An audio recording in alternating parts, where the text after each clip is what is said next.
guess that means we're starting. Good evening. This is the meeting of the Gilroy Unified School District Board of Education. And we will start. ¿Hay alguien aquí que necesita intérprete para esta junta? No hay nadie. Okay, thank you. We'll start with the Pledge of Allegiance. Luigi Aprea Elementary School.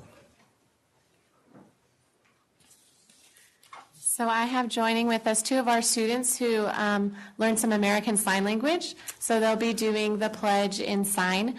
They're standing over there so that you can still face the flag when we're doing the pledge. So if you can please stand.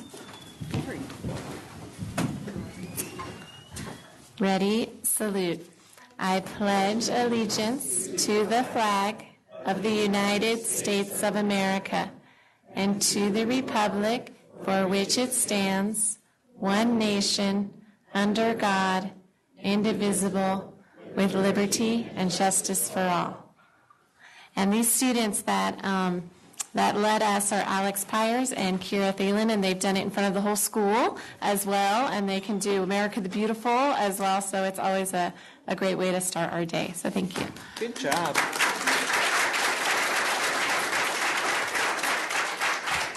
Thank you so much. Really appreciate that.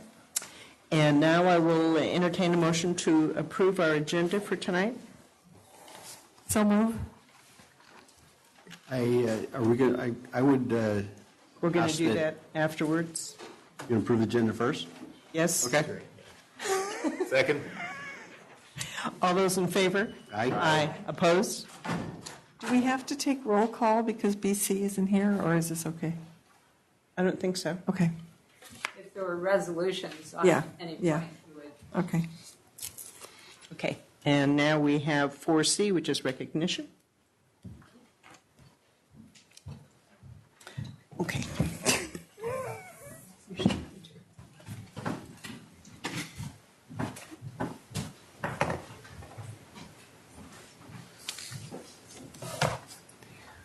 We have a special recognition this evening, and I'm going to tell you a few words about it, but I'd like to ask Brian Bowe from the Gilroy Garlic Festival Association to come up, and he's the executive director.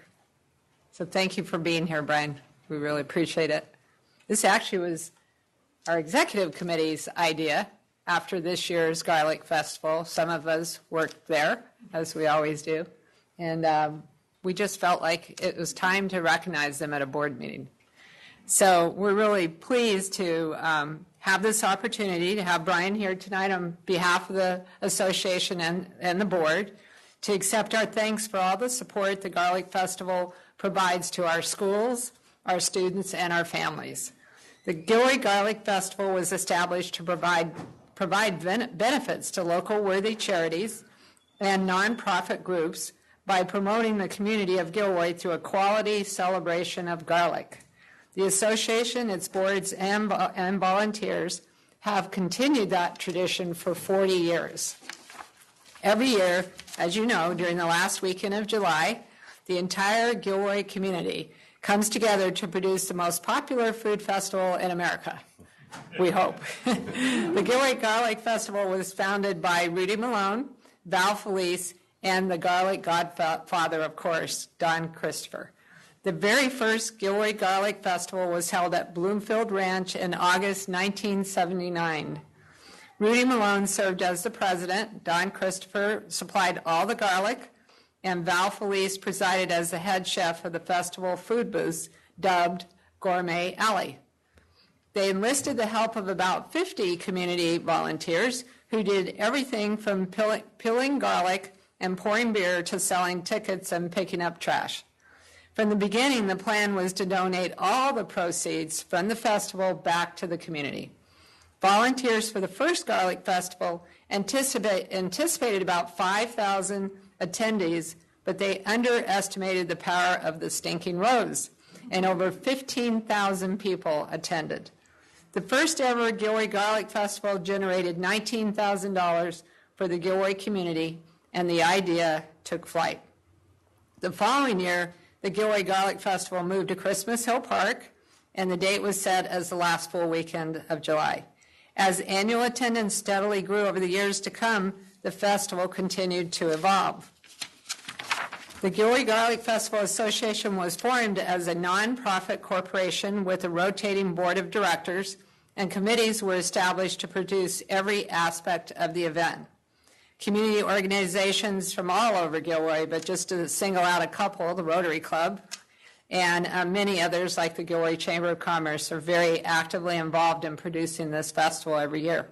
Scores of other community residents representing school sports teams, church groups, local charities sign on to volunteer every year and help raise money for their organizations. Volunteering at the Gilroy Garlic Festival is almost a rite of passage for children who grow up in the Gilroy community. The Christopher family remains active and enthusiastic supporters of the Gilroy Garlic Festival even today. To date, the Gilroy Garlic Festival has raised more than $11.5 million for local schools and nonprofit groups, and has given the city of Gilroy a sense of true community pride as well as instant worldwide recognition. I meet people literally from all over the world when I work at the wine booth. It's incredible, and some come back year after year. In 2018, the Gilroy Garlic Festival celebrated 40 years of family fun, and they show no signs of slowing down. So Brian, on behalf of the Board of Education and the entire district, I'd like to extend a long overdue thanks to you for all that the Gilroy Garlic Festival Association, its board of directors, and all the volunteers have done for our community. And we have a plaque to commemorate this night. So I'll read it real quick. The Gilroy Unified School District Board of Trustees proudly recognizes the Gilroy Garlic Festival Association Board of Directors and volunteers for your tireless commitment, philanthropic vision, community leadership, and your unwavering support of the Gilroy Unified School District through the annual Gilroy Garlic Festival. Your devotion and commitment to the students and the staff of the Gilroy Unified School District is greatly appreciated. Presented this 20th day of September 2018. Thank you, Brian, and the association. We really appreciate it. I don't know if you want to say anything, Brian. Well, Yeah, I'll just speak. I'll just quickly say that you stole my entire elevator speech and then some here. What I sincerely want to say is how pleased and proud I am of the partnership that we have with the many students, parents, faculty, and staff of the Gilroy Unified School District. It represents our largest volunteer block, and without all of you, our amazing event wouldn't be possible. So thank you so much for all that you do. We appreciate the support and the synergy, and one of the best parts of my job every year is writing all those checks to the schools, the classrooms, the sports teams, and all of that. So I thank you for this recognition, but more than that, thank you for all that you do for the Garlic Festival. Thank you. And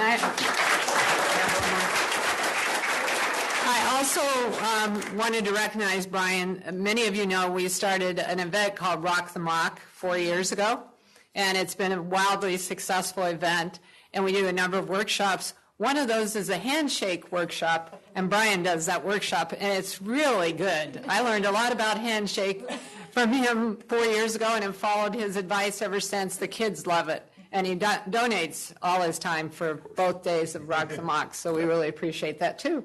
Yep. Thank you. My pleasure. Thanks for Thanks coming. again. I appreciate sure. it. Oh, a picture. Brian, we need to take a picture. She won't let you out of here. Here we go.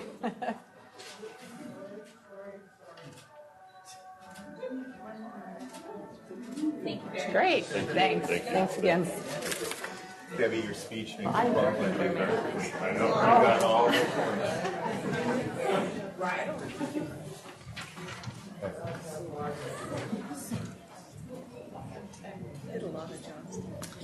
And now we have 4D, general public comment, and we have 3. Yes. First up, Russell Toronto, and on deck, Jonathan Bass.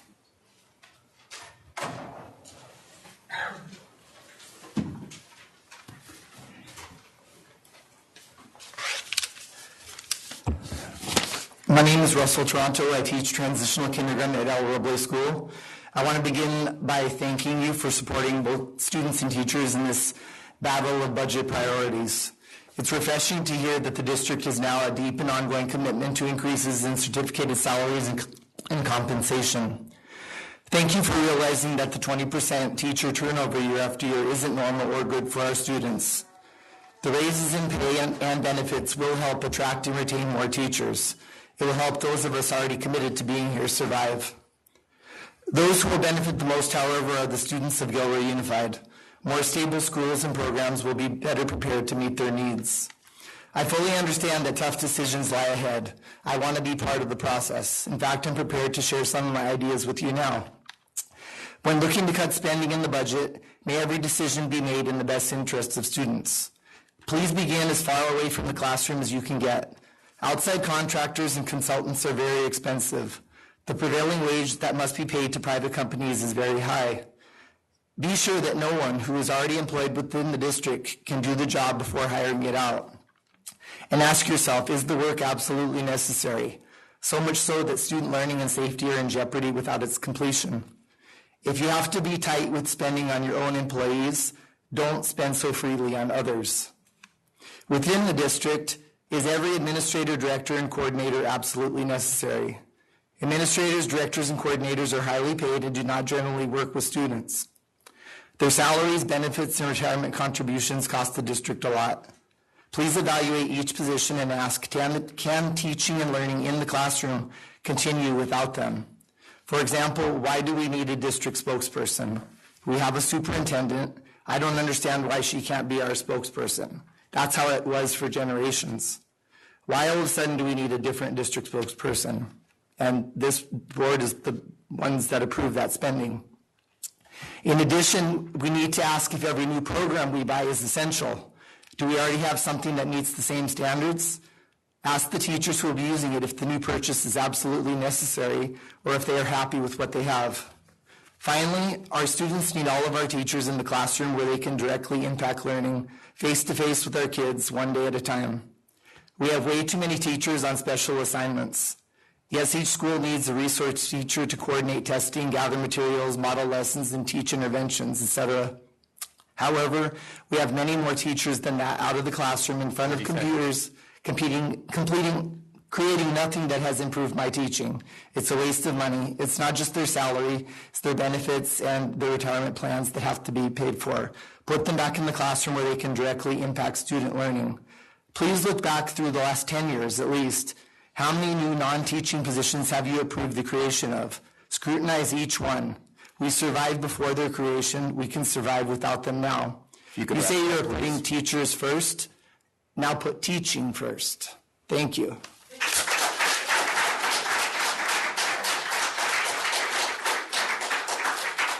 On deck, Joanna S.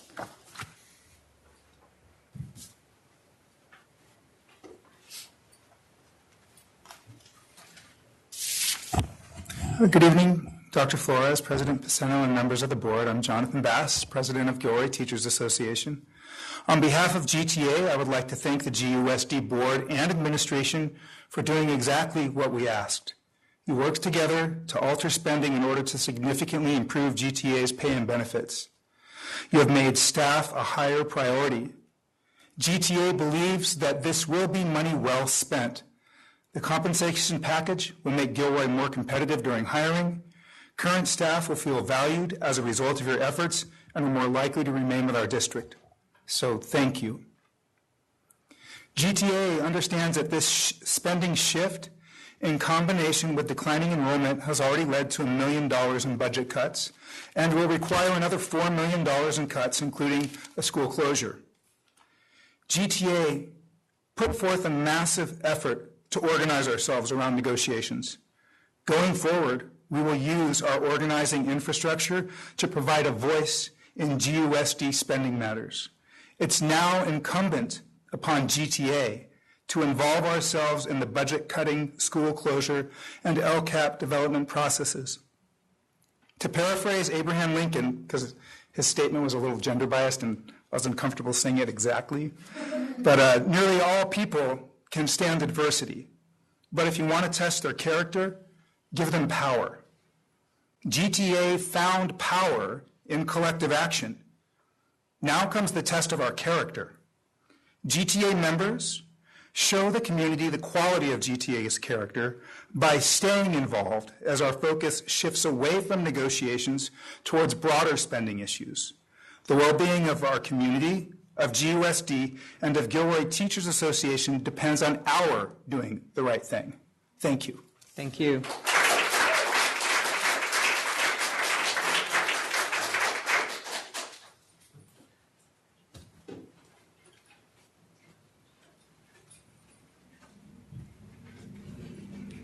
So, hi, I'm Joanna, and I hope to keep this really short and sweet. I'm a new teacher here in Gilroy. I was a substitute teacher last year, and now I'm a new resource specialist over at Christopher High School. I'm currently in school, and I'm getting my master's in special education as well as my teaching credential. When I tell people I work at Gilroy, in the beginning of the semester, they said, "Oh, you need to watch out. Gilroy doesn't value teachers. They don't value students." I'm hoping that with this new negotiation, the bonds we've been building, and hopefully the community we're forming, that we're able to show the surrounding communities that we do value teachers, we do value the students here, and that we're going to continue to grow with that. Thank you.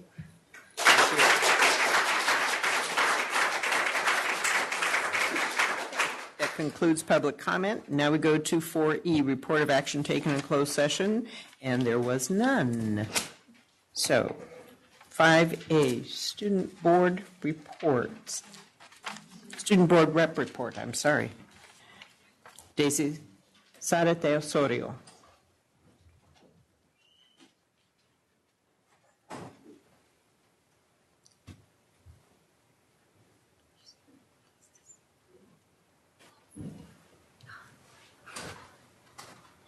Oh, yeah. Okay. Good evening, ladies and gentlemen, members of the board, Superintendent Flores. Tonight I will be presenting on Dr. T.J. Owens Gilroy Early College Academy as well as Brownell Middle School. So back in August, we had our first day of school, the freshman potluck, freshman cabin tours, and freshman election assemblies. Our first day of school was on August 7th, and since GECA, we don't really get new students, we were really excited to welcome the freshmen since they are the only new faces we get each year. And I wouldn't say we were really excited to get back into the groove of school, but apparently my mom was and other parents were. So I just thought that was funny. No, I'm serious. My mom was like, she was already making plans with my aunt. She was like, "Oh yeah, we could do that when the kids are not here." I was like, "Oh, okay." And on August 16th, we had the freshman potluck, and this is an event sponsored by PTSA in order to help the parents and the students feel more welcomed, since it is important that not only the students feel welcomed, but also the parents, they need to feel part of the GECA family. And on August 17th, we had our school-wide assembly, which is our regular back-to-school assembly where important announcements and changes are made, such as implementing Mindful Mondays. We're going to be doing that from now on, which is it's to help us reduce stress and focus more on the present, not so much on past problems or future expectations.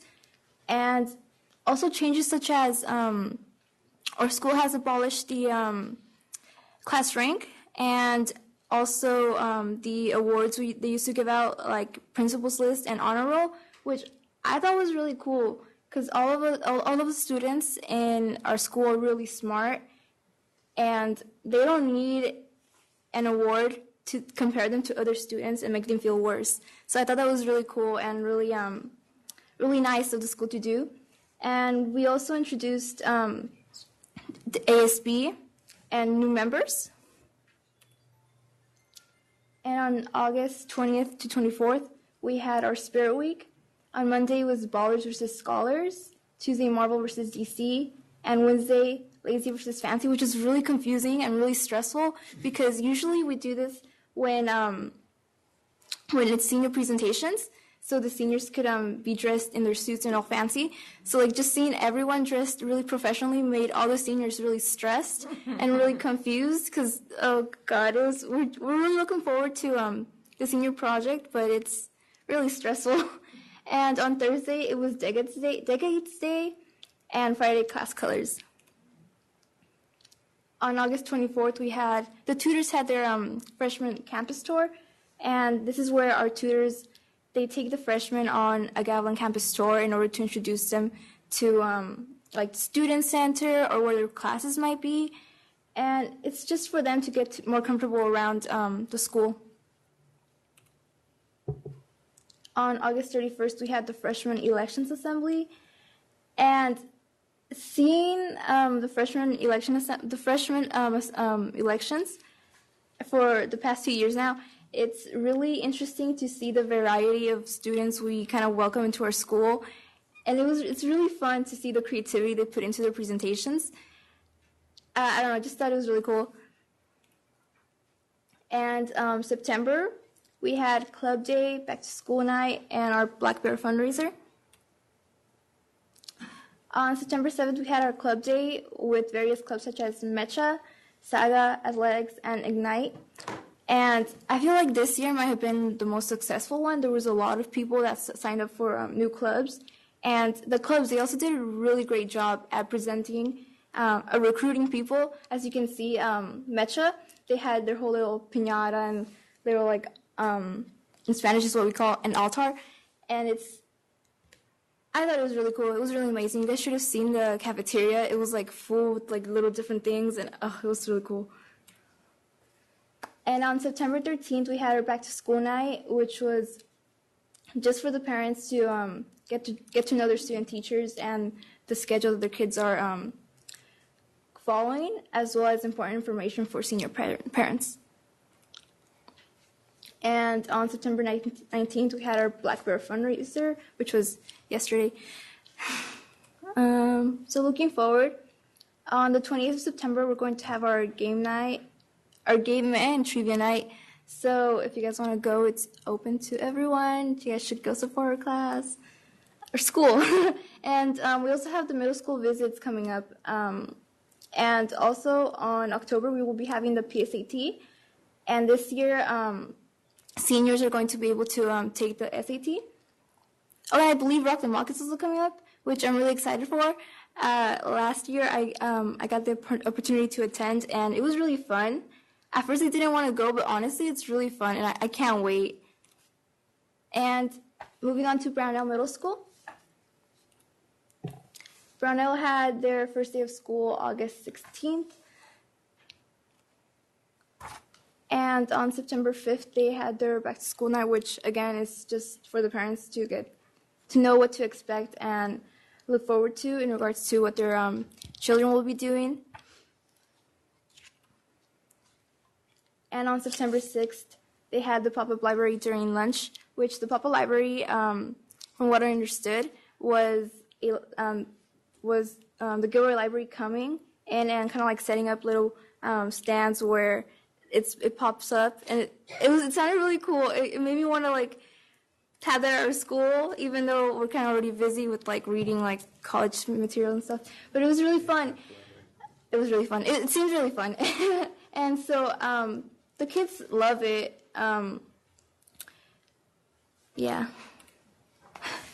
On September 6th, they had the Internet Safety Assembly, which is just teaching the kids how to be safe and smart online, which is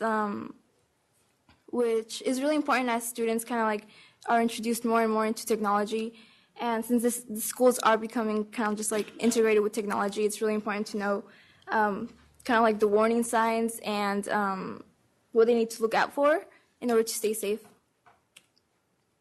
And on September 14th, they started their robotics club, which will be 8 weeks of basic engineering and electronics. And I believe a parent started this. They kind of came forward with it and offered to teach the kids this, and that's really cool. So looking forward, they will continue with their engineering and electronics workshop, and the Bonanza Parade is also coming up. All of the schools will be there, and I'm really excited to see how everyone is going to kind of present their little floats. I know I'm not in my school's kind of like committee to do it, but I've seen it and it's really cool, and I hope to see you guys all there. And that's the end of my presentation. Thank you. Good job. Now we have the superintendent's report. Thank you. And since our last board meeting, which was 2 weeks ago, the following day we had a marathon facility subcommittee meeting where we covered a lot of topics. But what I wanted to single out is we're especially appreciative of city representatives coming to our meetings now on a regular basis and keeping us up to date on developments and traffic and projects in the city. And it's been very helpful, and that's now become a regular, which we really appreciate. That 2 days later on Sunday, I was watching football, and I got a call from one of our principals saying there was a shooting occurring at Gilroy High. And the first thing my mind did was, wait a minute, I'm watching football, so it can't be a school day. But anyway, what happened was somebody not even from Gilroy in that white vehicle drove straight across the practice football field behind the stadium, while at the same time there were about 600 people in the stands at a Pop Warner football game. And the reason I wanted to talk about this, even though it really wasn't a district event, or a lot of our kids and families were there, but what was so great about this, first of all, the police did a great job. They apprehended him. He wasn't armed. There was, a police officer did have to shoot at the car, but nobody was in danger. But what was great is the reaction of the adults who were at the Pop Warner game.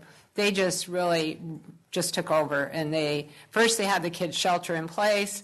I got there about 10 minutes later. So I got there during the evacuation. But then after it was all clear, they safely evacuated everybody out of the stadium very quickly. And really it was thanks to the Pop Warner leadership, basically, and some off-duty police officers and a lot of parents that just did an amazing job. And, it wasn't actually a school shooting, but it was good practice for everybody in our community, because we never know, unfortunately, when there could be a shooting out in the community.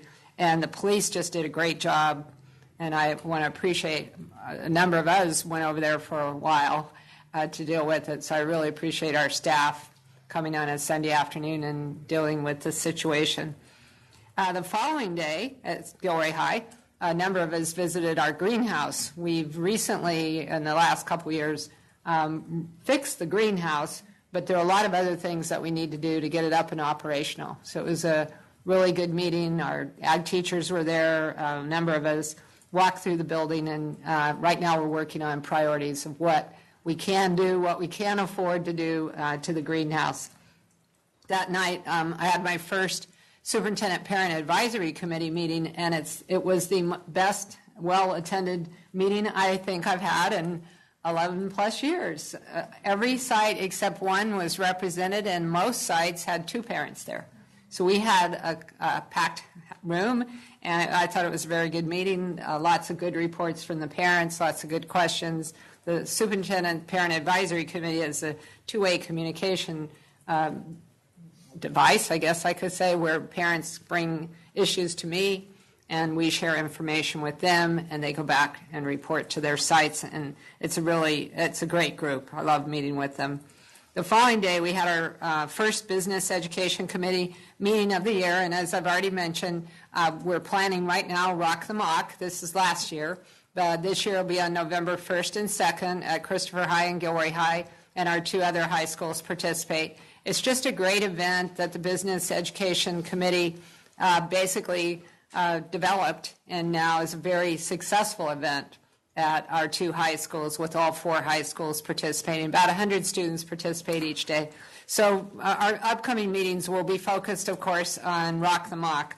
And then we're talking about potentially a career fair in the spring. This would be new for our committee. It's a lot harder to plan, but we're thinking about doing that.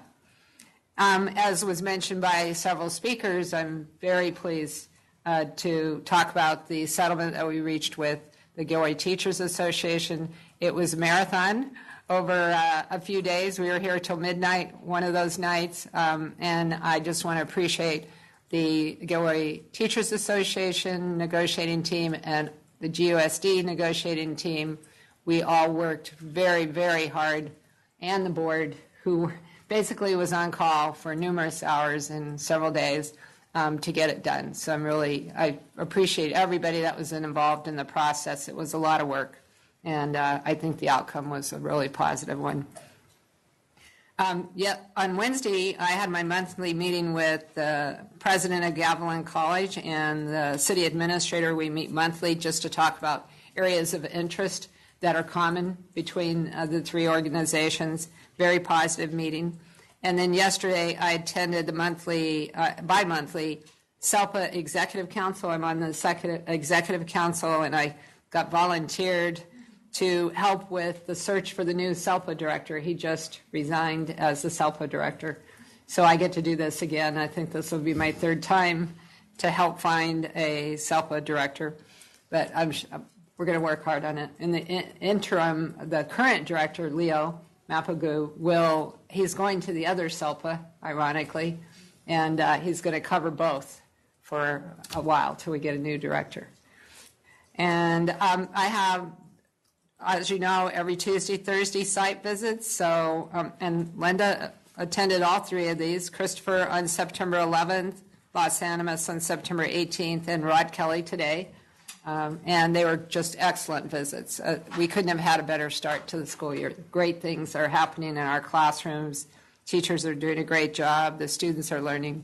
Very, very positive start. And we have 4 visits coming up. And we've sent you the schedule, and of course you're welcome to attend.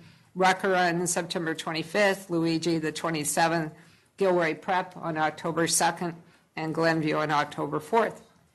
And I think we have some things coming up on the screen to highlight for you some upcoming events. Of course, Monday night we have our joint meeting with the City Council at the city. That's coming up immediately, and then there's a few other things.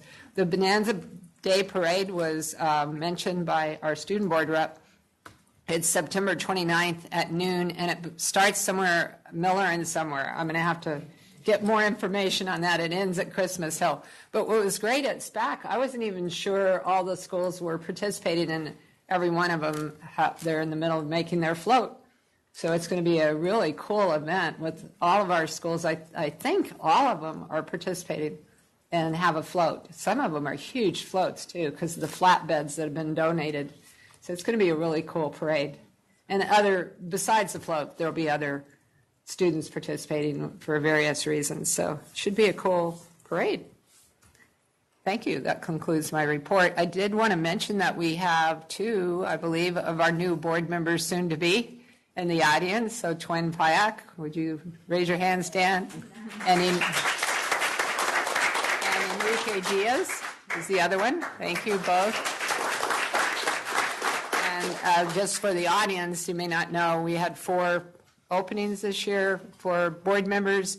Thankfully, Linda decided to devote another 4 years of her life to this. So Linda will be returning, and then we have 3 new ones. Anisha Munshi is not here tonight, so those are the 3 new ones. The election will be certified in November, and they'll be sworn in our December 14th board meeting.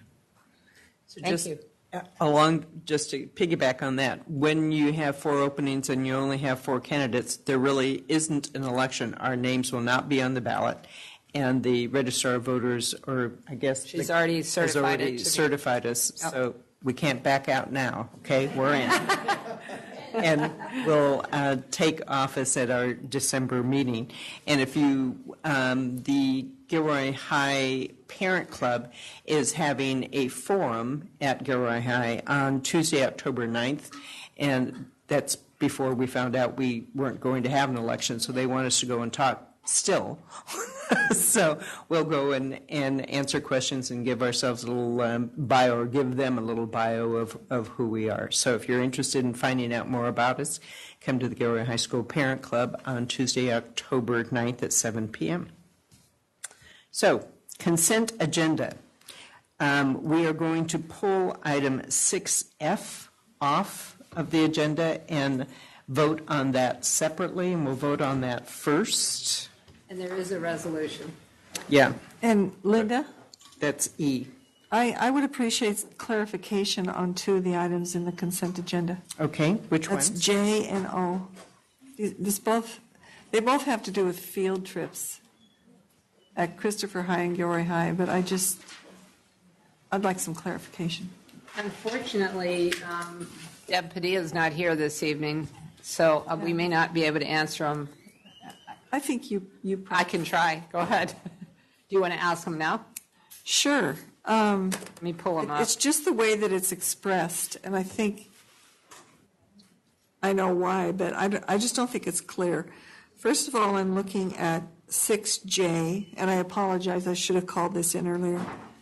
So this is about the Gilroy High School wrestling team, and they're going to Cuyahoga Falls, Ohio, which is a distance. And estimated cost per student is $10, with a total estimated cost of $140 for 14 students. So I understand this is being funded through GHS ASB Wrestling, but there is no way that it can only be that amount. Yeah, and I mean, I'm assuming they're flying, as opposed to, if you could just look quickly at, She sent us an Linda, email. I'm looking Linda for it. asked a similar question. If you did could you? pull it up. Okay, Linda, Yeah, because so we usually- may have the answer. this is your thing, Linda, right? Yes, it is, which is why I asked the question. Here it is. Okay, because the other one is, the opposite way of expressing this is 6L, which is the dance team from Christopher High, I believe. Nope. It's O. Wrestling. O. Is the Which one is? So the dance team is traveling to Florida? They go every year. Orlando, and it's like $1,200. They go every year, and they fundraise. Which sounds, I mean, that makes sense to me. But $140 for 14 kids to get to Ohio? Okay, so Deb Padilla did send an email. I'm sorry, I didn't notice that she just sent it to Debbie, James, and me, the executive team. Okay. So she says, Just read out the sure. cost. So the cost for the Walsh Ironman is a total of $11,200. It's $800 per student. Okay. The Zinken Classic is a cost of $2,400, $171 per student. The Doc B is $2,600, $185 per student. CIF State is $4,300, $307 per student.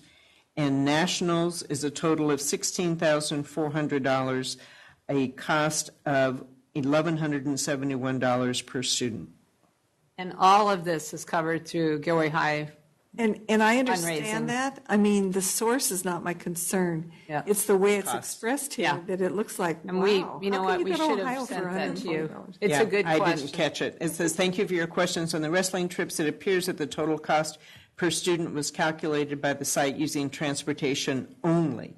As the wrestling team pays the cost for student participation, I'm sorry for the confusion. Here's the accurate information. Okay. Yeah. Okay. So I'm sorry, I didn't notice that was only to the three of So- us. I would have, Yeah, forwarded whereas that. this form from Christopher High is so clear.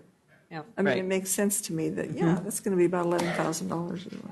Well, some of these the cost per student is pretty high too. Yeah. 'Cause they're And I flying. think we just need to know that. Sure. No, right. it's a great Even question. if we're not paying for it, per se. yes? I mean, it's, Yeah. it's fundraisers or whatever. Okay, thank you. Okay, so we're going to vote on 6F first. And I need a motion of approval. Move approval? Second. Okay, all those in favor? Aye. All those opposed? All those abstaining? Abstain? Okay, We need to do a roll call? And you have to report BC as absent. and BC is absent. Now, we have a roll call for E, so should we do that separate, or we can just put all of them together and then just do a roll call, right? Move for approval of items 6A through 6O exclusive of F. Second. Okay, so this would be a roll call vote? Yes. Yes. Yes. Yes. Linda Yes. Yes. Okay. Item 7A, CSEA Appalachian Shale Agreement.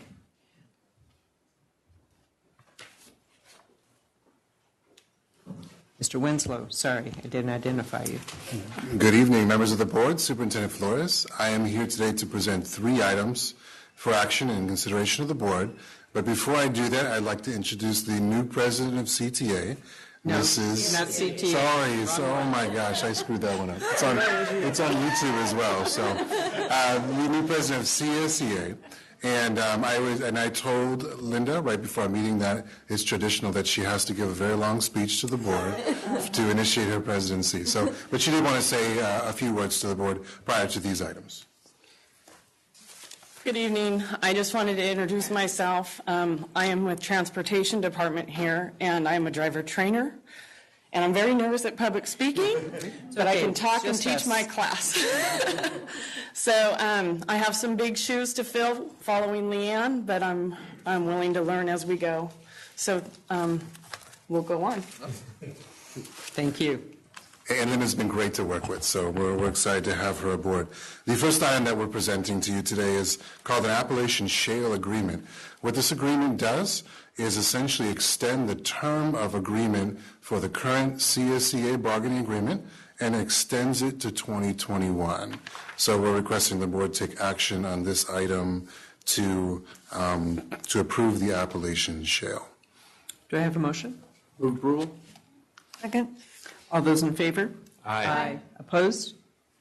Motion carries. All right, 7B, now that you've accepted the Appalachian Shale, we officially begin the bargaining season with CSEA. So 7B is the district's initial proposals for the 2018-2019 school year as contract reopeners for the CSEA Association, Chapter 69. The district is proposing to open 2 articles, Article 9, which is compensation, and Article 10, which is health and welfare and benefits. This is also an action item. Move approval? Second? All those in favor? Aye. Opposed? Motion carries. All right, 7C. So on behalf of CSEA, and Linda is here should there be any questions on this item, this is CSEA's proposal to the district and their initial proposals to begin bargaining. CSEA is proposing opening 3 articles. 2 of those are identical to the district, and Article 17, which is transportation. And again, Linda's here should you have questions prior to taking action. Are there any questions? Okay, do I have a motion? Move approval. Second? All those in favor? Aye. Opposed? Motion carries. Thank you. You were very successful on your first time, Linda. Good job. It's going smoothly. Thank you. Thank you. Okay, now we have 7D, update on Brownell Middle School renovation.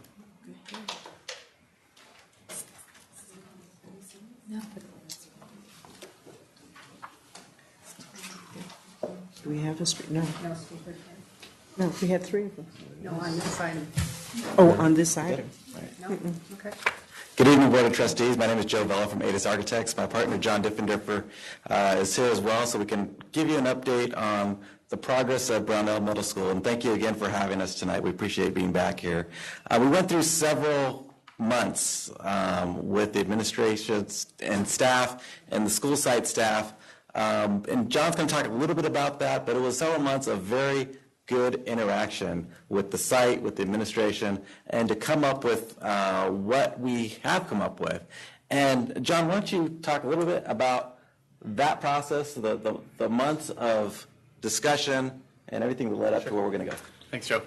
Yeah, so kind of beginning last spring, we had several workshops with the site committee, reviewing sort of guiding principles, sort of hopes and fears, and exploring different possible configurations of the site and what was sort of sacred to the campus and what was sort of available for change. And it was actually really exciting, very optimistic, a lot of expectations about what that was going to be like. We went on through the summer meeting with administrative staff and food service and so forth to make sure that we got all the pieces that we need to sort of complete the function of the whole campus. So in doing so, we started taking a look at the site. The site here, Carmel Street, is on the bottom of the page. First Street is on the left side of the screen. The site, of course, is 17 acres, a little over 17 acres. So it's quite a large site for us to play with and a large palette to work with. The buildings you see in red are the buildings that are going to come down. The buildings in blue are the buildings that are going to remain. The gymnasium, the multi-purpose building, and the brand new or relatively new shade structure for eating. When we were working with the site, we went through this process. We came up with a plan, and this plan essentially overlays onto the campus. And how it worked out was just by chance. But you'll see that the buildings to the left, the 5 buildings to the left closest to First Street, overlay almost a vacant part of the site.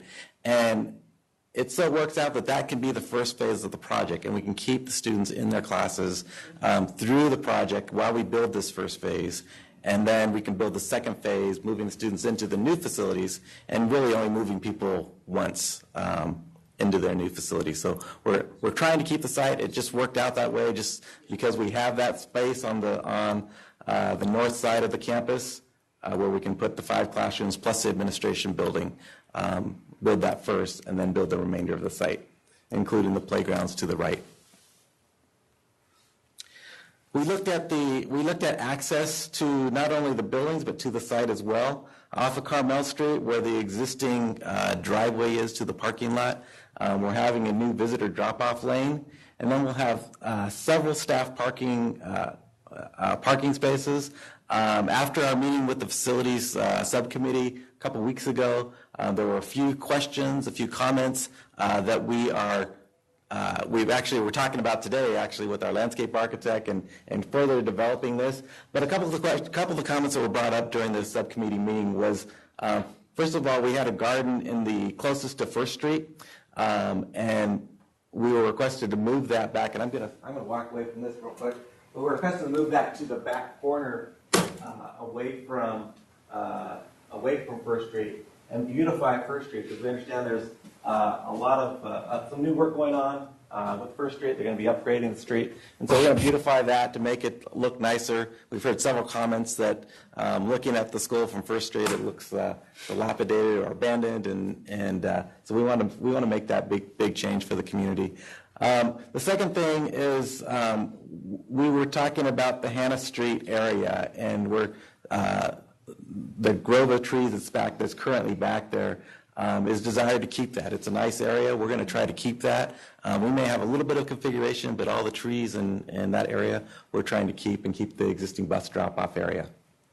And then I talked about the visitor parking. There's probably going to be a staff parking that goes farther back towards the alleyway, and we've actually met with the police department last week, I believe it was, to talk to them about campus safety and security and what they would see with this plan that we're presenting. And they were very supportive of it. They actually liked it. They liked the fact that the classrooms were in clusters. They liked the fact that you could easily lock down those clusters, and the kids are inside those clusters and away from anything that could be happening in the center of campus. And we talked about fencing and security, and we'll continue to go back to them and talk about that.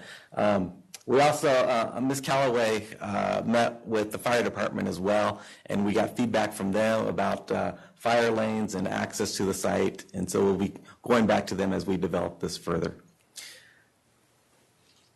And I believe we're going to talk about the buildings themselves. John?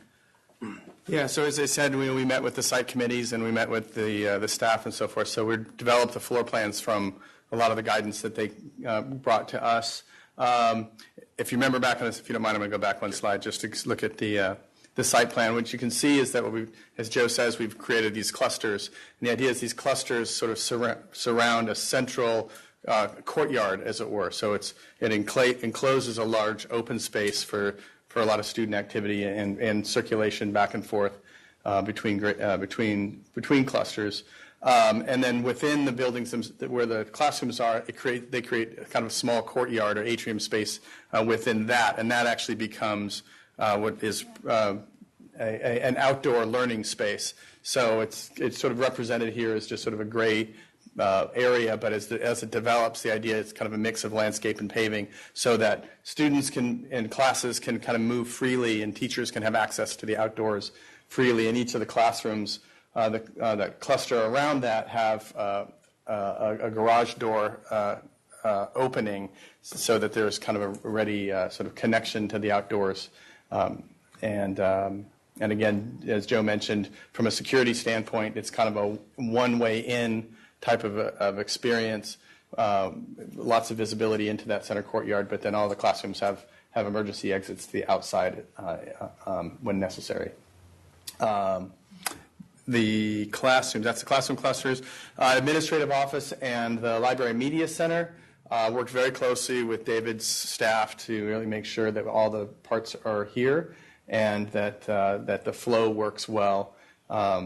These are the sort of forward-facing buildings towards the student drop-off, the main front entry and visitor parking.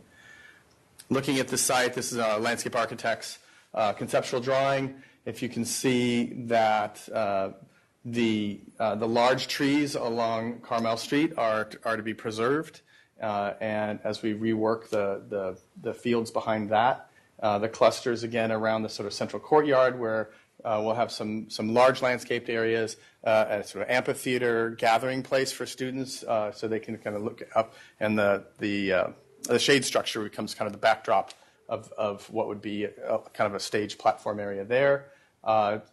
Students can be using that central courtyard during lunch. There's also some spaces behind, kind of around for. One of the comments that came out of the workshops was that a lot of the outdoor spaces are being used for PE, so there's really not a lot of activities for lunch. So that's part of this development, is to create more variety of activities for kids who are during their lunch break while the fields are being used for PE.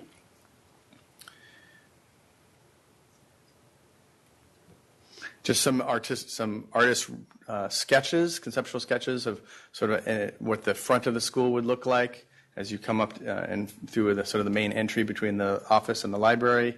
The wooded courtyard, the amphitheater in the distance, and a grassy landscaped area in the middle, or between us and that.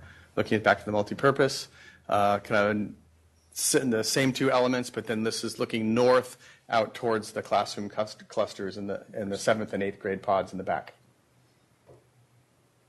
From a schedule standpoint, we've been going through the design phase, the sort of preliminary schematic design phase. The next steps will be getting a builder on board. We're pursuing a lease-leaseback, or proposing to pursue a lease-leaseback delivery method, which creates an arrangement where we have a build, rather than designing the building all the way to the end and then putting out to bid for contractors on finished design, we actually can get a contractor on board while we're still designing. So as we make design decisions going forward, we actually have a builder there who can be doing real-time cost estimating, real-time value evaluation, and so forth. So it becomes a much more collaborative relationship with the builder. And that soon, that will be coming in front of you, the permission to go out with the lease-leaseback agreements or proposals to get the builder on board. And then over the next several months, we would be working closely with them as we finalize the design, and with then state architect approval after that, and with construction phases. As Joe said, there'd be a first phase, which is the north part, which is the 7th and 8th grade pod, and then the southern part of the campus, which is the 6th grade pod, and so forth. And then that's when the 6th grade the 6th grade campus now would then be demolished as part of that. And that's it. Oh, actually, one other detail on that slide.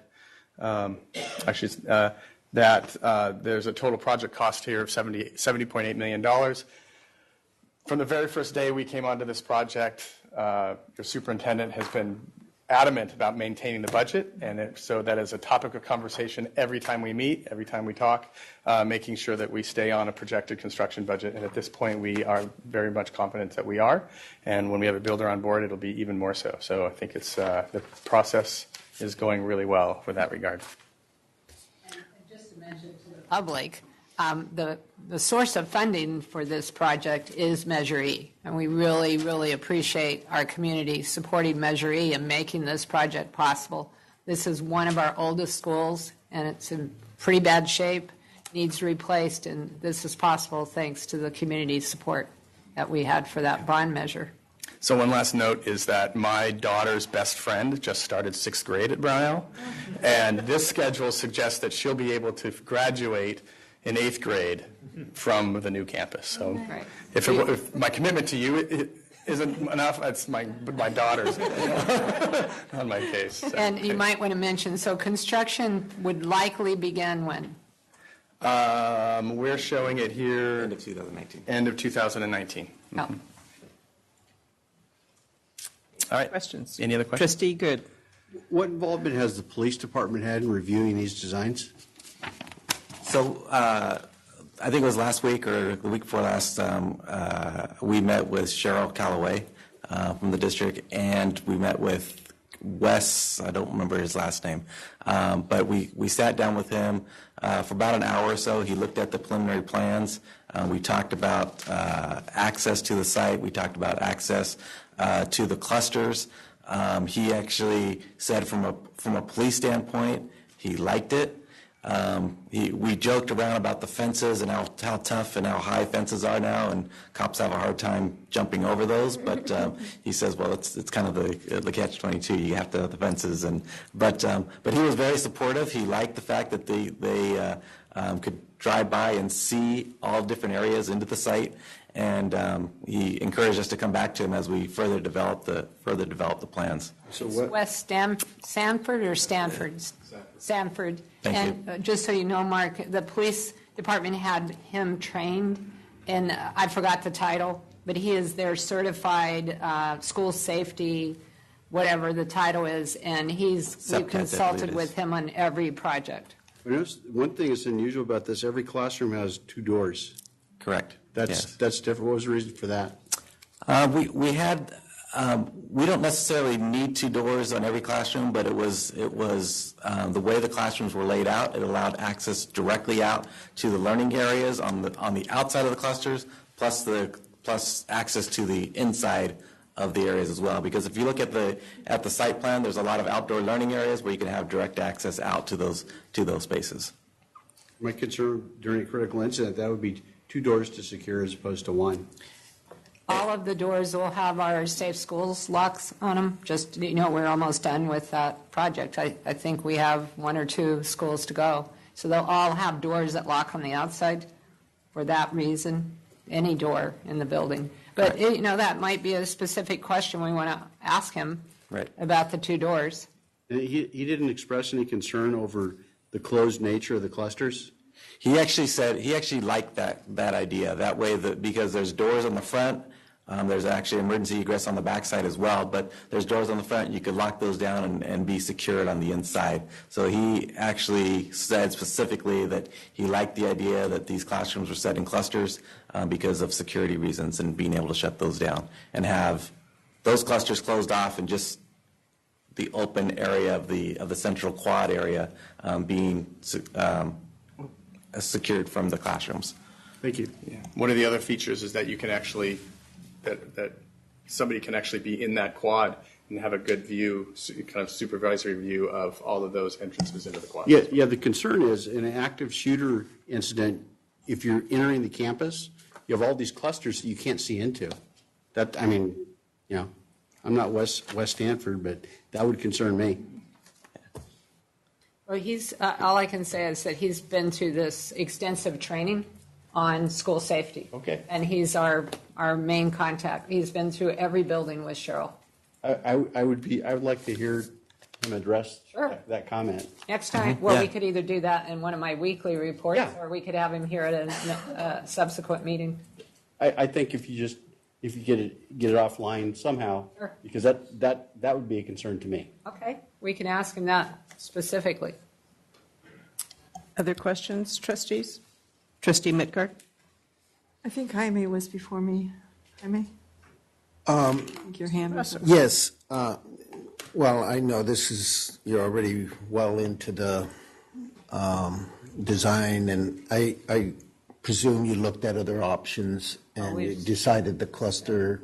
That was the result of numerous meetings with about, 15 people in the committee. And, it includes, by the way, classified staff. I mean, we have a yard duty supervisor, we have a cafeteria worker, custodial, numerous teachers, administrators, of course, the architectural team. Lots of time was spent arriving at this design of having the clusters and a central courtyard. And, it worked out well because we're not going to have interim housing.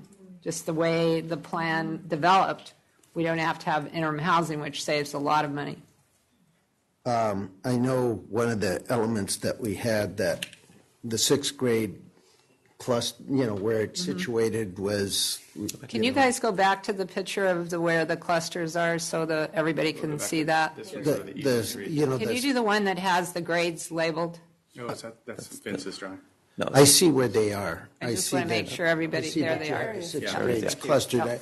I guess, we just completed that sixth grade wing, and it seemed to be such a, suitable situation for the sixth graders. I understand those are portables, and we wanted to kind of bring it together. Well, we wanted new buildings for everybody, but I think it would be really important if David could tell you about the PE teachers' input about this area and explain the teaching station concept. We needed the area where the sixth grade portables are right now as an area for teaching station. So that's actually going to be a baseball field kind of area where the sixth grade portables are now. And it was. There's two reasons that. David, you have to speak in the mic. Thanks. Okay, sorry. There's two reasons that we came up with this design. There you go. Thank you. When we look at where the sixth grade is located on this new map, is we have it separated from the other side of this school. That was our intent because it works so well. They're new to middle school. They're kind of sheltered in their own area. So we didn't, originally the design was all the clusters were basically in a big circle, and we all decided no, we wanted to separate it. But by moving it over there, right now we have the field on the north and the field on the south, which is a huge disconnect for our PE teachers because they have to go all the way across campus and they lose 5 minutes in going either direction, plus dress out time of 5 minutes on each end. They're lucky if they get 25 minutes of PE in. So our goal is to create 5 teaching spaces for PE, and we were able to accomplish that. We have one right there, we have one in the gymnasium, we have the blacktop area, and then we have 2 in the large field down at the bottom. We decided not to put in a traditional track around, because when you cut the corners on a traditional track, you lose a lot of the usable area. By not doing that, we were able to have 2 classrooms fit in there. We still have a running surface. It's going to be 4 lanes. It's going to be totally fine. We still have on the right-hand side, we still have the 100-meter with a warm-up and a cool-down area. We still have the triple jump. They've given us everything we wanted. I told my PE teachers, tell them what you want, shoot for the moon, and they gave us everything. So, and my thing was I wanted 6th grade still separate. So. And one other point I forgot to make, Jaime, you know this because you were very involved when we created the 6th grade wing. None of those portables were new. They're all very old. I don't know the age of them off the top of my head, but we purchased, I think, 4 or 5 of them from another district. They were already, I don't know how many years old when we purchased them, and the ones that we saved that were ours were already old. So we want to build a new building for all grade level. I understand that. I think one of the things that was very special about the environment was it was the cluster that was dedicated to the 6th grade. They had their distinctive area. It's already done. I can see in other words, you're well beyond that now. I guess they're going to take down the whole sixth grade It's going to be demolished. And they'll be removed. Unless any of them we could save and use, but I'm not sure any of them are savable. Okay. Tim, you'd have to weigh in on that. The other thing is, I know as you create these kind of pods, I guess a lot of the other facilities, we kind of had them in, kind of larger, concentrated classroom areas and then more open spaces out there. But this in itself, because you've got a bunch of pods, aren't there security about, areas being able to, there's a lot of places students can distribute themselves here, a lot like at Gilroy High School or at Solorzano, it's a little different in that regard. I wonder if you could comment about that. Sure. When we go ahead and do the security system and the camera system, I built Disney's for 10 years. So I'm really versed in knowing where to place things, where are bad areas. And so I'm going to want to have a lot of input on that.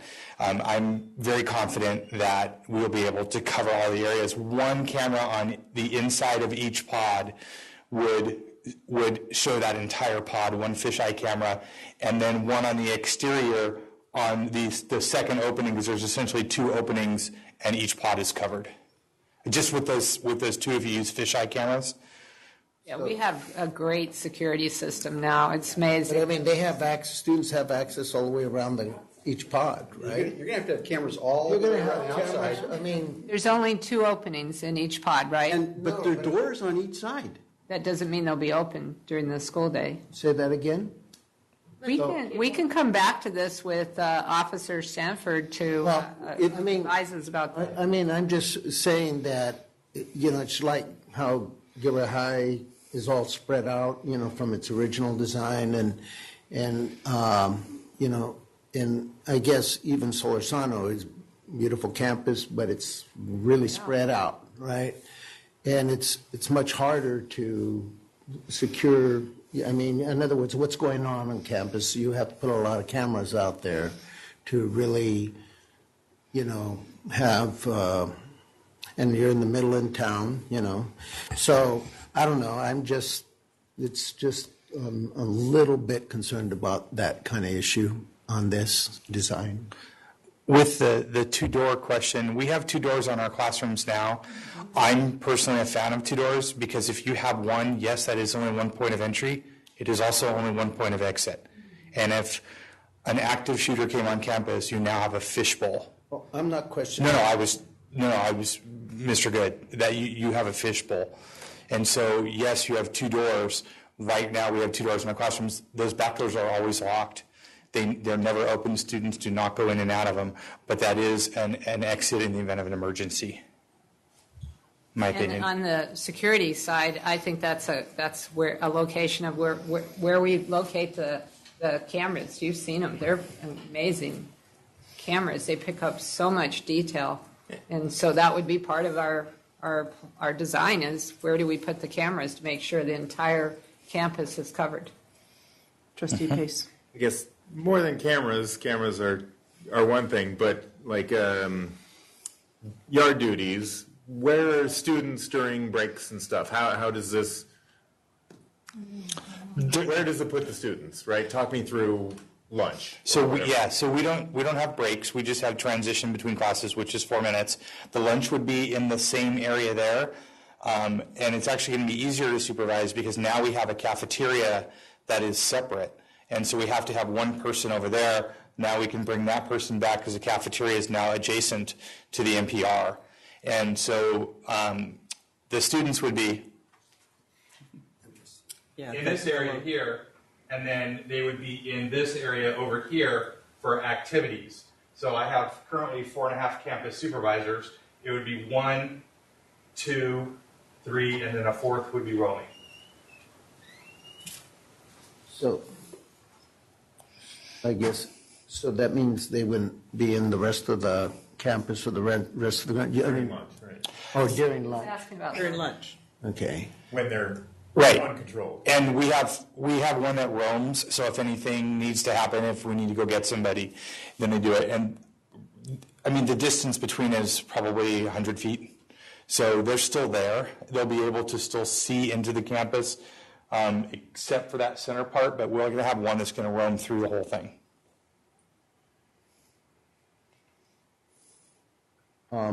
The area, I guess, for the, not the multi-purpose room, but the gym. So that is no longer vehicle parking or anything? No. So what is that? So this is blacktop right there with the basketball courts. So the basketball courts. Those are basketball courts. They're basketball courts.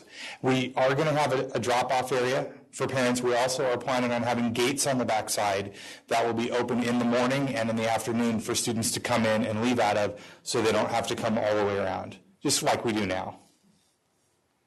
Yes, ma'am. I just have a question about community use. I know right now the gym is used by the community extensively, correct? Is that still going to? NJB, yeah, they rent it for basketball. Are they still going to have access to that when this campus is closed? Yes. All of our campuses are closed, but when people rent our facilities, we have a custodian, let them in and let them out, that kind of stuff. Our back parking lot right now is still fenced in. So when they rent it, our night custodians will open it up, let them in, they use the facilities, and then they let them out and lock it up. But it looks like they'll be coming in through the front. The front. So yes. They'll have access to the entire school? They have access to the entire school now. And then also the parking is inside the gate, correct? So they'll park inside the gate and then walk through the school over to the gym? No, the parking is outside the gate. You can see the black line right there. The gate will come around, so the parking is outside the gate. Oh, okay. And access to the gymnasium, they wouldn't go through necessarily campus, they can come out. No, but there's nothing to keep them from going into campus. They'll be gated off, they'll be fenced off. And that's true now. Yeah, that's true now. They have access to the I full. just know that they park right in front of the gym, and Yeah. so they don't venture anyplace else. Yeah. Yeah, David knows this campus better than I do. Yeah. So Trustee Midgard had a question? Yeah, I have a couple of comments. First of all, I really like the way that you put this together, that you had staff involvement. And those are the folks that live there every day. Absolutely. So, I mean, I think all these questions are great. We've discussed some of it in facilities subcommittee, but I'm sure you had some pretty in-depth discussions with your staff.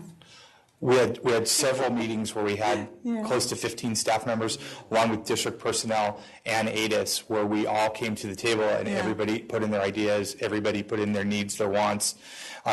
They've been great. They've basically given us everything we've asked for. Yeah. So it's been wonderful. Yeah, I like that. I think it's a great approach. And it was a chance to do something different with that campus, which is, my second comment was, I think this is going to be so aesthetically pleasing to the community, because it's always been just kind of a vast wasteland.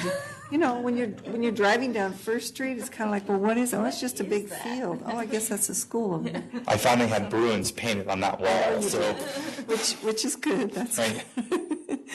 But anyway, so I think that's going to be good news, which is leads to my third comment, that I think we're all very thankful to the community for passing this bond, because without that bond, this would have been impossible. We've just been limping along with that very old campus that really needs a lot of work. Now, my one question is, so David, do you have staggered lunch period? Is that what you do? We do. We run 3 lunches, You have 1 3 6, 1 7, 1 8. Okay, because somebody made a comment about, so I guess some will be eating, and then will some be over here on the big field during lunch, or? Well, the PE classes will still be utilizing the fields. Okay, that's true. All the rest of right. So it actually makes it easier, because right now the 6th graders who are out in the village, when they walk to lunch, they walk through the PE area. Oh, of course. So it actually makes that a little bit simpler for them. It also doesn't make them walk all the way across campus. Everybody is relatively close. Okay, but then my next question is, so it's lunchtime, and I'm an 8th grader, and I want to play basketball afterwards. I get where the basketball courts are. Can that other field be utilized, or is that also a PE space? No, so this right here is going to be 2 basketball courts and 3 handball courts Oh, for okay. students who are at lunch. Okay. This is going to be a soccer area. Oh, so they Part of will, it will be a soccer area. Part of it will be that a garden. okay, and how long is their lunch period?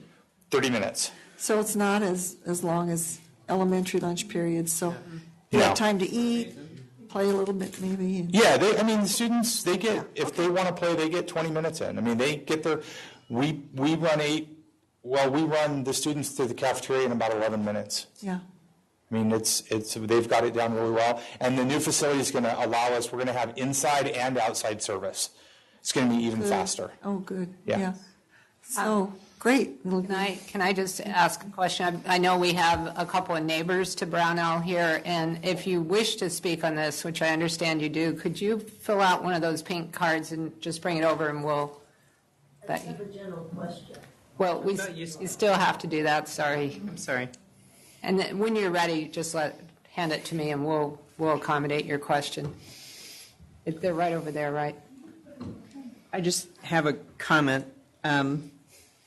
Trustee Midgard and I spent years on this campus, and I spent 8 years at Jordan, and I don't know how many years, Pat, you were there as well. 5, yeah. Yeah, but I am thrilled with this design. Yeah. And I think it's a real plus.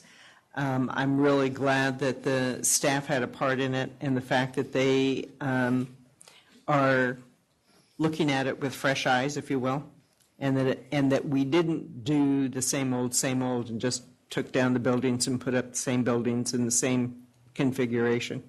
I think it's a good use of those 17 acres, and we're managing to get a lot out of that.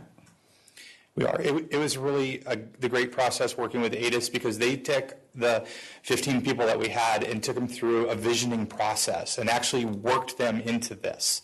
It was really great. So regarding the safety issues, any of your staff or you have concerns? I assume that those questions came up? They did. No, I actually really like the layout. From a security standpoint, I think it's good. Yes, you have the center areas, but they're going to be easily monitored. I like the access points that we've talked about so far, and we'll be revisiting those. I'm very confident it's going to turn out to be a really great campus, and it will be a safe campus as well. Okay. Any other questions or comments? Trustee Good. This kind of reminds me of some of the things we had happening earlier a few years ago at the Facilities Committee. This project should not be at this stage when some board members are seeing this design for the first time. So while there may have been great staff involvement of other people, the board should have been made aware of this much earlier than it has been. We had several meetings actually, we thought we were bringing it to you early. I'm sorry you feel that way. The design's set, right? No, not really. No, they haven't actually designed the building. That's why we're here tonight. Okay. I specifically requested that this be here in front of the board now for that very reason. What? If there was some major concern that the majority of the board had, then you still have your say tonight. I'm just an individual, but it sounded to me like this was a done deal. No. That means there's a consensus among the staff, and we had to start with the staff. They're the users of the building, and they put a lot of time into this, but it's not designed yet. So and we haven't gone out to bid yet for the contractor. So if the board gave us direction tonight, we don't like this design, go back to the committee. It's still possible. So if you look at that timeline, then we're not to that point yet. I mean, no. We're early on. We haven't gone out, for the lease-back contract. We haven't selected a contractor. That's why we're here.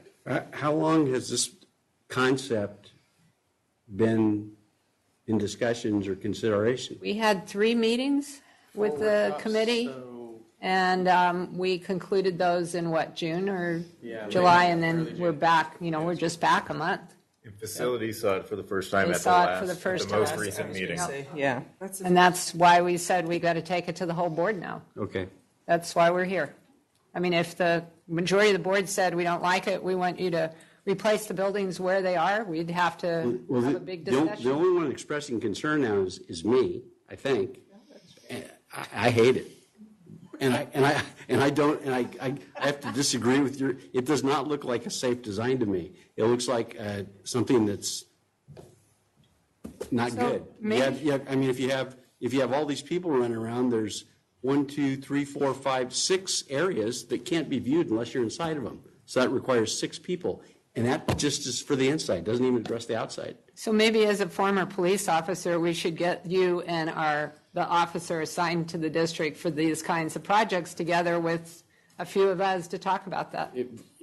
I'd be interested in talking about that because, I don't like it at all from a security standpoint. Security. And James's comment, or question rather, was very good about where the yard duty is going to be and how are they going to observe them. Also an excellent question. Which, the current campus is not easy to supervise. No middle school campus with 8 to 1,000 kids is easy to supervise. But David's confident that they will reassign them, basically, based on the new building. As far as the campus supervisors during the school day, this actually is easier for us because we don't have to dedicate one out to the 6th grade area. We can have all of them in the main part of the campus. Right. Yep. So I don't know, we could schedule another study session, talk some more about it. We'd need to hear from all the board members, but that's why we're here tonight. I was just curious. Again, I realize that the staff and, and the committee has already done work on this. I get that. And I just was curious what the other options they had looked at. Was there, in other words, what kind of other things had they taken into consideration? Typically we had looked at multiple versions of, potential layouts. And when I think of even the last elementary school that we designed, it was kind of an enclosed area, that was with open areas on the outside, but it was a fairly secure area, and when I think of the elementary school, that, the basic designs that we've had, again, they're generally compact and fairly easy to monitor. This is a middle school, and I understand. If you talk about Solorzano and South Valley, there are supervision security issues unique to each of those schools. Every school has those. Well, South Valley's again old schooling is also going to be changed. I imagine it will be more like this than the current design. But to answer your question, some of us, when we started this process, thought to save money, we'd just go in and replace the existing buildings. And that completely changed through the process when they had us go through these workshops where we, using props, did some configurations. And this is the one that the group supported in the end. Okay. Anything you guys want to add? I mean, you're standing there looking at us like, what are they talking about after all this? From the school standpoint and the teacher standpoint, and having worked at Solorzano, I understand there's good visuals to be able to look down, but the students have a classroom and they walk out into a dry area. There's nothing there. This allows us to have the pods where the students have an outdoor learning area that's right there, right outside. And it's going to feel totally different. I guess as I look at, again, access to the the gym zone where you have a lot of, in other words, that parents are used to coming up, driving, dropping off, and all that. Now it's going to come way on the other side of the campus, and then they're going to have to trek themselves to the front of the to the gym area where they go now. And so because there really is no intended access from the back side. There is. Yeah, there is. You see those three arrows? There's a drop off. No, I see that. That's the bus. There's no parking. Not much parking. But are you talking about third-party users? Yeah. And, well, even when there's events and things over there. So, again, they would park on this side of the campus and they would walk into the campus pretty much, I guess, pretty much like what they would do If I were to use an example, if you were at Gilroy High School, they come in from the backside, but they don't really have parking from the backside, so they come in from the front and they walk through campus to get to the facility for pickups or drop-offs or whatever they're doing over there. But there's no access. There's no parking. Yeah, that at a lot of our campuses. So that one's a hard one for me. I mean, the compromise, if we put parking back there, you could not accomplish what the PE departments requested from the very beginning, which is to have how many teaching stations over there? 5 teaching stations. We can have. Oh, you can. Okay. Well, and I'm just trying to understand the rationale. Sure. And we're trying to be helpful. So keep asking. So again, I'm still trying to clarify the field that used to be the 6th grade area. What is that again? What is that area? Like a baseball, softball field. So this is a field. Over here is the triple jump. There's going to be the discus area here, but that's 1 teaching space, 2, 3, 4, 5. When we were at 1100, we needed 5 teaching spaces. That's something we haven't even mentioned. This school's capacity be 1,000. We're thinking long-term for the district. Someday the district may grow again, or there may be other reasons to have 1,000 students there. And so we're thinking that way. Just to comment on the basketball courts, if you will, those basketball courts can still be used for evening parking, or they can still be accessed. There will be gates back there if the school so chooses or the district chooses to allow parking there. But for a special event, we still need to figure out the access from, I guess, Carmel Street side, how the gates work on that side of campus, whether or not there's gates between every single building or how that's going to work. But that's still yet to come as far as the gating is concerned, the actual fence lines. So again, just asking, but so if people are coming to use the right side of the campus, whether the multi-purpose or the fields, they'd be, for the most part, they'd have access right through the center of campus, right? Well, what he was saying is, I've seen this at other schools. They actually have parking right on top of the basketball courts. No, I understand. Yeah, I understand that. Nice. But what I'm saying is that they're coming on to use the right side of the campus and the fields or the multi-purpose thing.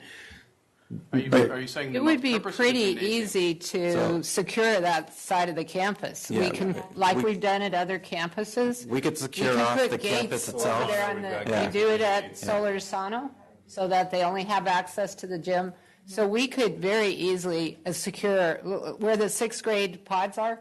We could put gates and secure that. And create or whatever access, a kind of more direct access, I guess, to the into those. And we talked about that too with the yellow building, which is the library. We talked about gates there. We talked about having its own entrance for evening type events, so you could actually access the library without actually entering the campus to the library media center. Trustee McCart. Well, Jaime, at graduation at Christopher High School, we park on the basketball courts. Yep. Right? I mean, so it is there if you need it. But That is nice. Yeah. I think it's important that we design for the common case, that is the school day, Monday to Friday, and the evening stuff, that's not our primary goal. So it should be possible, but we don't need to optimize for it. Okay. And that's exactly one of the conversations we had, was building for us. Good. I mean, we take everything else into consideration, the night access and all that, but we can't let that drive our campus. That was our opinion. Other questions? We do have 3 comments. Okay. Ms. Toscano. Yes, I just need to come I'm sorry. Would you mind approaching the mic? Sorry. clarification. I'm a little bit confused about, I live on the corner of Hannah and 2nd. And I'm curious about the arrows. So is that entrance that's existing now going to stay there? Yes. And who's going to be driving into that area? The buses that come in Okay. would be using that area as drop off And I believe that would be some parent drop-off. Yeah. Some parent drop-off Right. It'll be- also, and pick up in the afternoon also? We're going to let students out of that side. I would assume so, but it's going to be a lot less traffic, in my opinion, because we have so much more open up front here, and it's going to be so much easier. Right now, we don't have a drop-off section on Carmel, a pick up or drop-off, Right. and we have a dedicated one now. Okay, because I cannot even get out of my driveway on some days. You won't have the gridlock that you have right now. Okay. The way the parking lot is designed, you come in and then you go out this way, so the people are stopped coming in, which backs it up, which Right. those people can't. So we're alleviating that. Okay. However, we're not promising to solve all the Right. world's traffic problems. It is a school effort. It is a school, we And understand the that. elimination of the parking lot back there also means it's not really a So, parking so that's why I'm destination. confused. Those squares that you have there, what are those? Basketball courts. So those are not parking No. spaces? No. Right. Okay. And so the kitchen. So what we find, because we're right in that corner, that's kind of like a black hole. That huge multi-purpose building, and now the kitchen's going to be right next to it, creates this wall, this hole, in essence, a black hole at night. And so my question is, that kitchen, is there some way that it can be moved forward some so that away from the alley, so that there's some buffer also, and some lighting back there? I was gonna say lighting. We find that at night, there's people back there, they dump things. I'm constantly having to clean back there. And if there's some way that we can fix that a little bit, that would be very helpful to us as neighbors, because right now we have the monstrosity of that. Is it a multipurpose Yeah. building, whatever that's called? And just to alleviate for us some of that black holes, particularly at night. Yeah, well, I think that's a good comment. I think we should work on that for sure. Okay. One thing is the kitchen is actually a much lower profile than the Right, multi-purpose, so right. it's not going to be Right. extending But the building. still, it's going to be massively, this wall back there without lighting or anything. Yeah. And so if it can be moved just a little bit off or something? I think we can do can. that. Yeah, I think we can. I think knowing can- where we are in the can- design, it's Right now, where we're at, we've got a lot of room to move things a little bit here and there. Okay. We've got the spaces. Yeah, so that would be very helpful. I think your And- point about lighting is well taken. Yeah, because at night, and right now, the school is very well lit to a certain extent, and if we can have the same thing, because then otherwise, for the neighborhood, it's a black hole, right? If it's all dark. And so that would be very helpful to think about lighting along the alley. And also from your pictures, which are great, the front of the school looks terrific. Can we do something with Hannah to beautify it just a little bit so that we also have something Yeah. along that street? Yeah, so some of the earlier schemes actually got, the cluster of trees Right, at the driveway. right. One of the earlier schemes actually had that coming down, and it was that very notion of Right, trying and to keep I that. had spoken to Mr. Mesa about Yeah. that's important to us Right. as a neighborhood. Well, we have But two more, anything else Jaime. that you can do, We have two if- more. if you can create a line of trees, anything to kind of make it just a little bit more pleasant for us. I think we can do that. So anything else, I think, It's important. You have, can you speak into You the want to come mic? over to the mic? We'll need you to get to the mic. Thank my you. husband. And I appreciate the complexity of this entire Right. project. But that 30-foot building starts about this far from our property, goes up 10 feet, 20 feet, 30 feet. Nobody, of course, talked to anybody when that was put up. So this little kitchen going in right next to it, it's not as high, but it's, again, 10 feet from our property. So if it gets moved back 20 feet, just to give us that's some. really nice, because it's not like right on my property, it's like That a would- big that- difference. So if you can figure that piece out for us, and I'm glad that it's preliminary, we hope it is preliminary, and not set in stone so that we're early enough to fix some of those things. But it's great. Thank you. Thank you. Do we have your contact information, Mr. Mesa? Okay, thank you. Next up, Enrique Diaz. Don't talk till you get to the mic. Good practice here. Back have to walk over here. I don't mind. To the mic. To the mic. Yeah, pointer, I guess. I'll be your. So aesthetically, I don't really like that little angle thing. You know that on the pod. on each pod, yeah. Mm-hmm. Oh, okay. But I'm okay. It's okay. I could live beyond that. I would kind of move them. I don't know how they're all kind of weirdly rotated on different axes and stuff. But I do like those two. Like they could be right up butted against each other in parallel.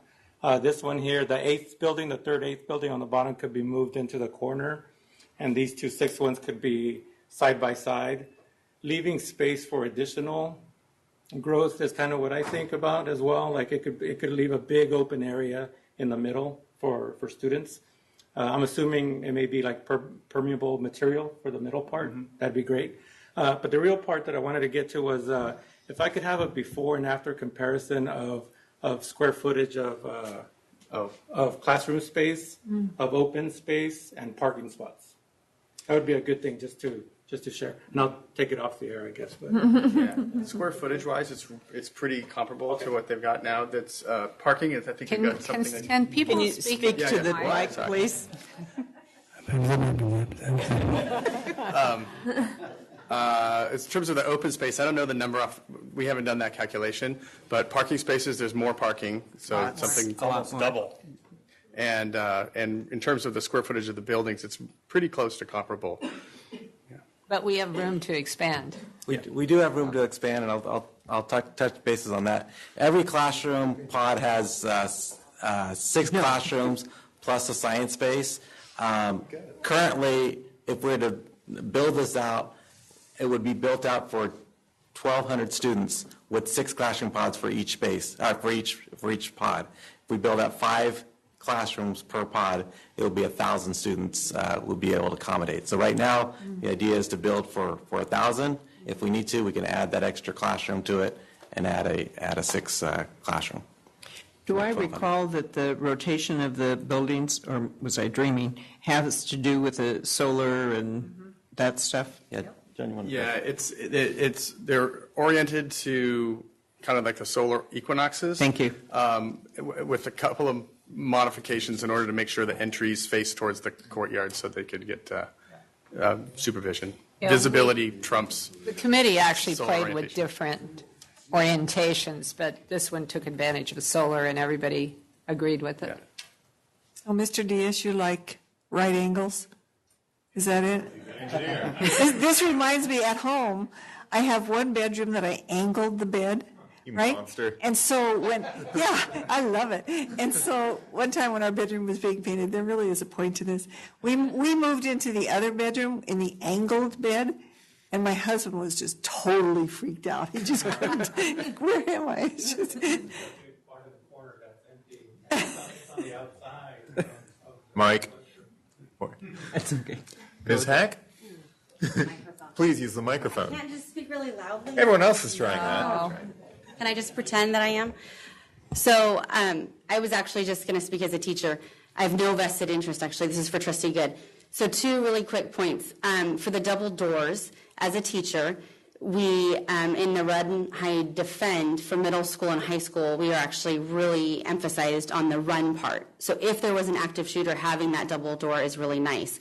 Most of our classrooms, or several of them, actually do have the double doors, and they've never really been a problem because we just keep them shut and keep students away. But if we had to use them, it would be really nice in that scenario. So I just wanted to preface that point. It just would be a relief. Secondly, the idea of you do have 3, let me use the microphone. 3, so you would be having potentially some classes doing PE and lunch and in class. Yes. Right. So there would be essentially supervision in your classrooms, supervision during your lunch or brunches, and supervision out by PE. Yes. So if you had wanderers or runners, SPAD teacher, you would have somebody over by the classrooms or a classroom teacher potentially that could call the office and report that. Yes. And you would also have people supervising the lunch area and PE teachers. PE teachers supervise their area, yes. Do your PE teachers have any type of walkie-talkie or something like that? So They all do. Okay. I just wanted to make that point. So that might help you with feel a little bit better about your supervision with your vast campus. I just wanted to make that point with no vested interest. The kids don't go there? Thank you, Mrs. Sack. Up to you. Sure. We don't usually, but you're a but neighbor and you came out. sure. If you could make it short, I'd appreciate it. Thank Quick you. question, so the kitchen. To the mic, please. If you have to make a comment, you have to do it to the mic. That's the only rule.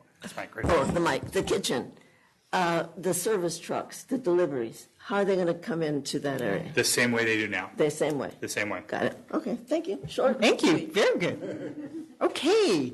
Any other questions or comments? Yes. Trustee Rosso. A couple things. Again, part of, I guess, what I was looking at as far as the configuration, my 2 cents worth.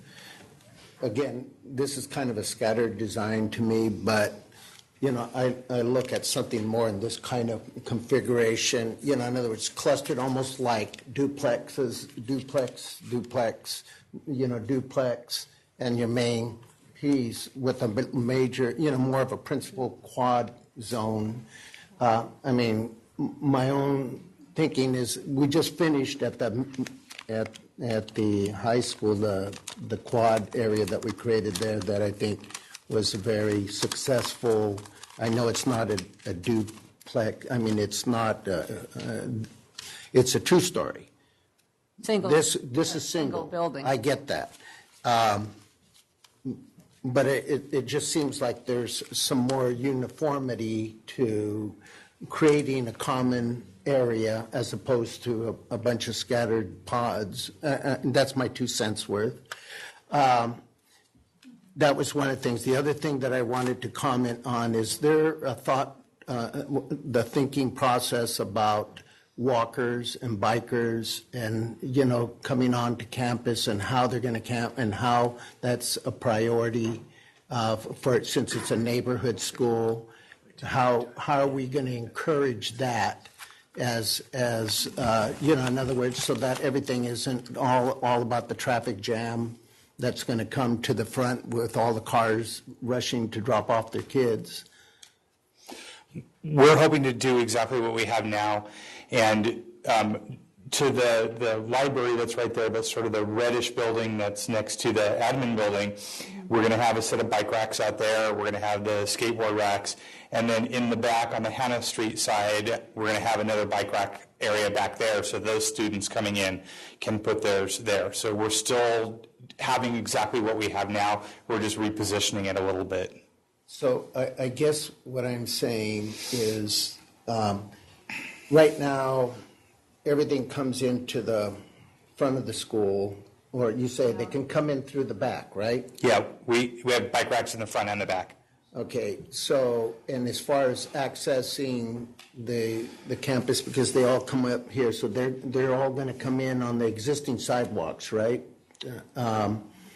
Straight in to the front of the campus, is that the students that enter on that side will, yes. Okay. But then the other students on the Hannah side where I'm going to step away from the mic. Can't talk. Over here, there will be an entrance for students. I'm not sure, we haven't located it yet, where they can come through because we don't want to make all the students that reside on this side have to come all the way around. We will have separate facilities for bikes, skateboards, scooters, and whatever they ride. So access from both that side? Yes. As we do now, yes. And again, when they come in here where they're going to come into where all the drop off and all the cars are coming in and all that type of stuff. So they're in other words, the bikers and the walkers are going to come in. Are you accounting or planning for to encourage and support more walkers and bikers versus everybody dropping off their kids? There will be safe sidewalk access for everybody to get in around the sides of the cars. Absolutely. Okay. That's what we ran into with the new school concept. We built the entry for the driveway where the kids would have to cross that driveway even to get into. And so this concept just Right. they can have access. One of the things we like to do with, in particular, this concept, we've almost got 300 foot of vehicle drop-off space in front of the campus in that drive-through area. That's a lot of space for multiple cars to back up and drop students off and move out quickly.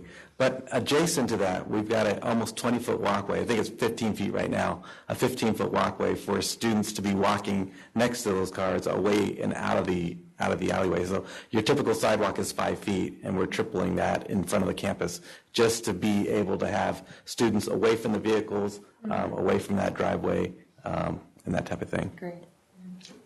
So, okay. I guess, again, just going to the idea of creating a more pedestrian-friendly, bike-friendly environment where the priority isn't given to the people that drive their kids to drop them off right at the gate, you know. Well, I think the fact that right now you don't have like a legitimate drive-through drop-off lane at all that stuff backs up on the street. Mm-hmm. That's the current configuration. Right. So now you really are putting bikes and cars and pedestrians all in one spot, trying to cross paths in every direction. That's eliminated here. Now you have cars get off the street, so bikes are safer. Once kids get onto the school site campus, like at the corner of 3rd and Carmel, or even the secondary street that's right there at Carmel near the park, is that they can cross to the crosswalk and they never have to cross the pathway of a car again. Whereas today they have to cross where that parking lot is. Yeah, and all that's those what we want to avoid. We've spent 60 minutes out of our 30 minutes on this. Do we need to bring this back to another meeting? We could bring it back to the next meeting and possibly have Officer West, whatever his last name is, Samford. If we didn't bring it back, what are the next steps, I guess? Or if we did bring it back, are we putting the timeline in jeopardy at all? Well, the next step would be to bring the lease back contract to you, but I don't want to do that yet if we're not ready to do that. So I'd rather spend another hour at the next board meeting making sure we've addressed people's concerns. But I would want that to go back to the committee. They've spent a lot of time on this, and they're the users of the building. They know it better than we do. So what's the board's druthers? Well, I was ready to support it until future board member Diaz spoke, but now I fully support him. Why did you get up? No. Do we need more time to discuss it? I would say yes, and just put down a lot of time, and if we don't use it all. There we go. Yeah. But I think, Board Member Good, I think you want to hear from somebody about security. Well, I think we should have a separate meeting with Officer Sanford and you, Mark, and some of the committee. And then have him here. Yes. We'll have him here at the meeting so everybody can hear. And that's just one of my concerns. I don't like the design at all. I know people want right angles. So this comes down. I love this. A lot of this comes down to individual preferences.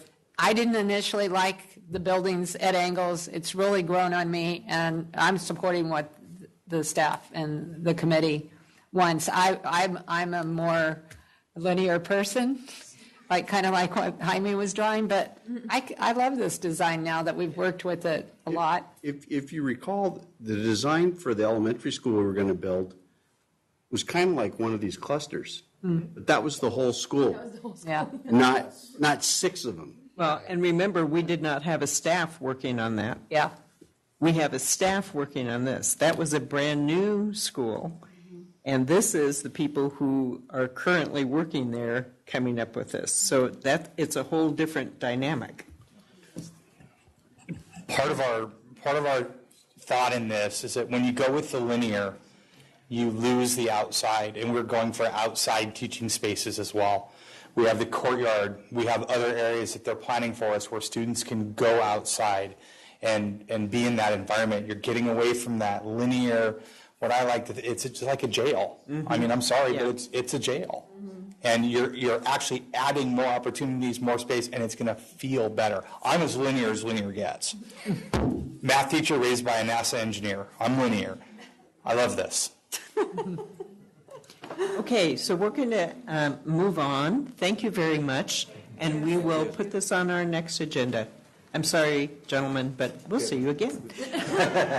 October 4th. The next meeting. October 4th. Thanks, David. Where am I on this Thanks thing? to our architects. Thanks to Okay. Okay, 8E, monthly district cash flow update. You have 1 hour. It should only take about 45 minutes. Okay. So, good evening, Superintendent Dr. Flores and Board President Paceno and board members. So this again is your monthly update on the general fund cash flow. And this is July and August actuals. So with August, the beginning cash flow was around 26.7. Cash coming in was around 3.8. Our expenditures, our outflow was around 9.9.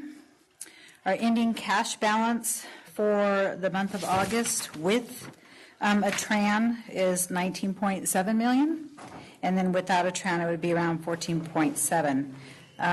The total compensation, classified, certificated, and benefits for all is a little over the $7 million amount down there at the bottom.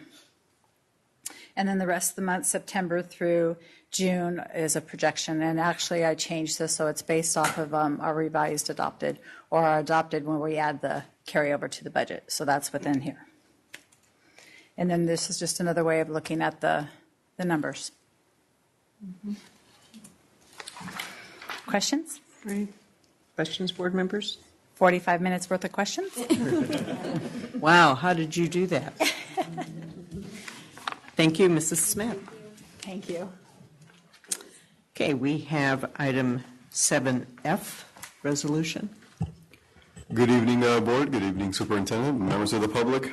This is an annual resolution based on the passage of Proposition 4, passed in 1979. So ever since then, the GAN amendment to the California Constitution requires us to bring you the final calculation for expenditures for last year, 17-18, and the estimated expenses that fall under the calculation for 18-19. The resolution before you declares that the appropriations for the last fiscal year, the $73.1 million, and the estimated appropriation for 18-19 of $75.4 million do not exceed the limitations set forth by the GAN limit. This does require a roll call based on your board action. Move for approval. Second. Roll call vote. Yes. Yes. Yes. Yes. Yes. Yes. Thank you. Thank you. And now we go to item 7G, certify the 17-18 unaudited actuals and approval of the 18-19 revised budget. Yes, good evening again. So the first part of this presentation is mainly your 2017-18 fiscal year unaudited actuals. We finally closed the books. Even though the school year ends June 30th, it takes till August 30th to close the books and wrap everything up. And then the second part will be on our revised adopted budget. At the end of the year, this district goes ahead and adds the carryover so that the sites and all the departments have that total amount in their budgets, and they're able to plan better and spend the money accordingly. So again, we'll ask for the board to certify the 17-18 unaudited actuals. We'll request approval for the 18-19 revised budget. We'll go over multi-year projections and next steps. So this first slide here is your total general fund revenues, both unrestricted and restricted. And the first three there, the state aid, Prop 30, and the property taxes, that is your LCFF or your local control funding formula component. Those three are the main revenues that we receive for Gilroy Unified School District. And then we've got some federal funds there. A lot of that is like our Title I type programs. And then we also have other state revenue and other local revenue with donations, grants, and so forth. And this slide here is your total general fund expenditures, both restricted and unrestricted. And for the total compensation, it's around 77% of total expenditures for the entire year. It's a little bit low due to one-time funds being in the budget there. And this is our special ed contribution. The program is underfunded, and every year the general fund helps support this program. Our 17-18 actuals was around $13.7 million that the general fund helped out this program. And then for 18-19, we have budgeted and projected $15 million. I have a question on that. Sure. That's the actual underfunding? So that's out of general that fund? That is our actual contribution. So we get around average $5.5 million for the special ed program from SELPA. And then in order to maintain this program and take care of the student needs, the general fund has to support it by the contribution. And for 17-18, it was actuals were 13.7 from the general fund. And we've projected, to the best of our ability with what we expect for 18-19, a $15 million contribution. So we get 5.5 and we're going to Around spend 20.5. Yes. Okay, just want to make sure I understand that. Yes. Thank you. So they underfund us by 300%. Yes. Okay. This slide here is your 17-18 estimated actuals versus our actuals that were at the end of the year. And again, this is unrestricted portion only. We do our best to project revenue and expenditures. There's a little more revenue than we actually projected or estimated. And the expenditures, we didn't spend as much, and a lot of that is due to, we go ahead and we put in the requisitions, we plan and everything. And if services or expenditures or goods aren't received by June 30th, then it can't be recorded in that fiscal year. So a lot of that is pretty much taken up in the beginning of the new year. So our net increase or decrease to the fund balance is a little over 6.2. And our unrestricted reserve for the 17-18 estimated was around 8.47, and then the 17 actuals were 10.65%. And a lot of that is due to the one-time funds that we carry over into 18-19. They're all on the unrestricted portion of the budget. And the next slide shows that carryover. And a lot of this carryover that we set aside, there's about $2.5 million already completely spent out. And a lot of it is set aside for our textbook adoption needs. We've got a 3-year plan that Alvaro will go into a little bit more about in the upcoming slides. But yes, these are committed or set aside amounts that have been talked about. And for example, the one-time, the discretionary monies are already spent, and that was textbooks. They were spent before the end of July. One more thing. Sure.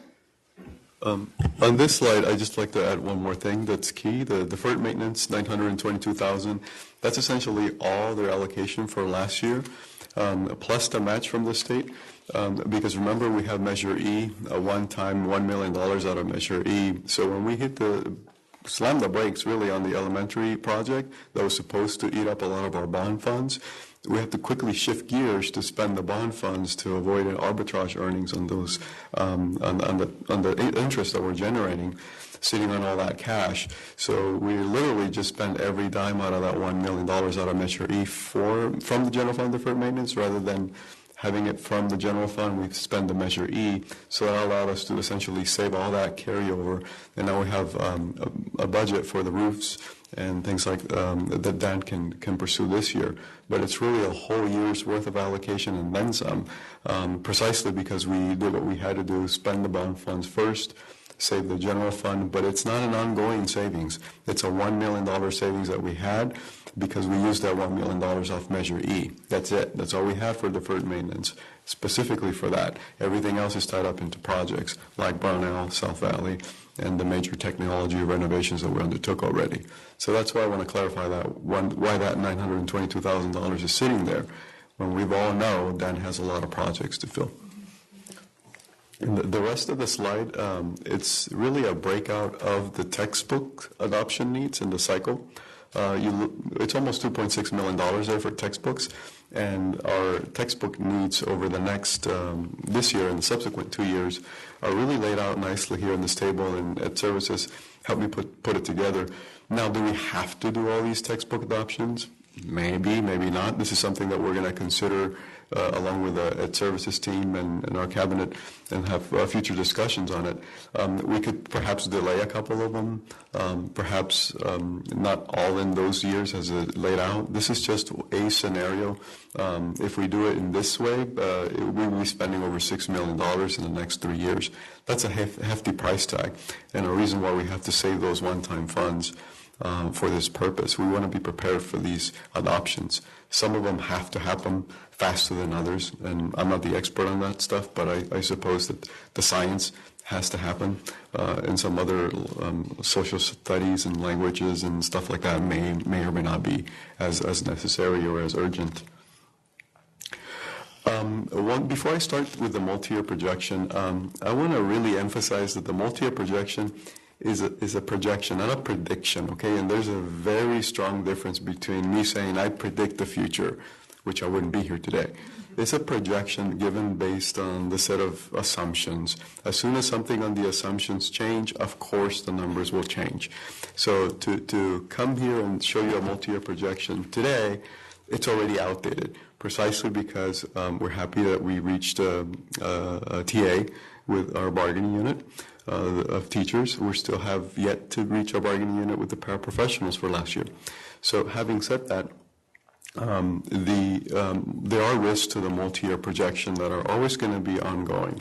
The gubernatorial race, precisely this year, will have a lot to do with that. Governor Brown really staked his reputation the second time around and really invested and revamped the whole educational system. From his first attempt at the student weighted formula, remember that? That was the early planning or the local control funding formula when it finally took into effect in 2013. Well, 2012 and 2011 was his first kind of shot at that when he came into office about a weighted student formula. Eventually, fast forward 8 years, and here we are fully implemented into a new model that got us to a spending of 07-08 funding levels. There's always economic risk. Right now, the trade war, tariffs, all this stuff is a global issue that we're paying attention to, or at least I am, precisely because it has economic variables that impact California as the sixth largest economy. It will impact California. There are 3 major ports in California that bring a lot of trade.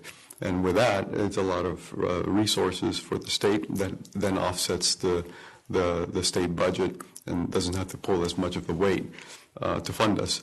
And the last thing I'll say is Prop 98 on the statewide side is adjusted for enrollment. That's the size of the pie, right? It's adjusted for enrollment and personal income growth. So if personal income is rising but it's not as fast, and then enrollment, population overall for the state, ADA overall for the state is decreasing, our whole pie is going to shrink.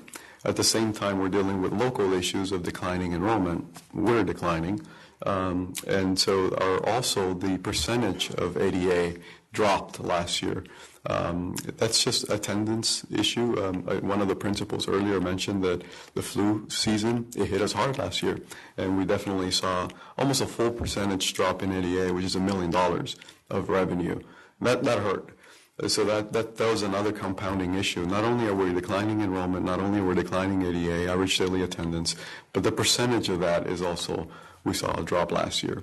So all for a bad revenue loss to us. And of course, as Kimberly mentioned, the contribution to the underfunded programs is something that we always got to keep up with. What's driving I think that I'm not going to spend a lot of time on this because you're familiar with this chart, but basically what this tells you is the birth rate has gone down from 1,000 to the low 800s. This translates to a kinder class of just about 700 this year, and it's expected to stay there unless these new developments come in with new homes, new kids, which we're not seeing that pick up at all. The new development by ADB generated just a handful of students, and it's almost all built out. So we're just not seeing the typical growth. Before you leave that slide, just could you clarify something I've seen a couple times? Are these children who were born in hospitals in 95020, or are these children who live in 95020? They're born, birth data, in 95020. That is, these are only St. Louis kids? No. They're just born in the entire zip code. So I don't know whether they live in the zip code and are born at any hospital that their parents happen to go to? It encompasses the incorporated area in the city of Gilroy, as I understand. If I go and have my child at Kaiser, San Jose.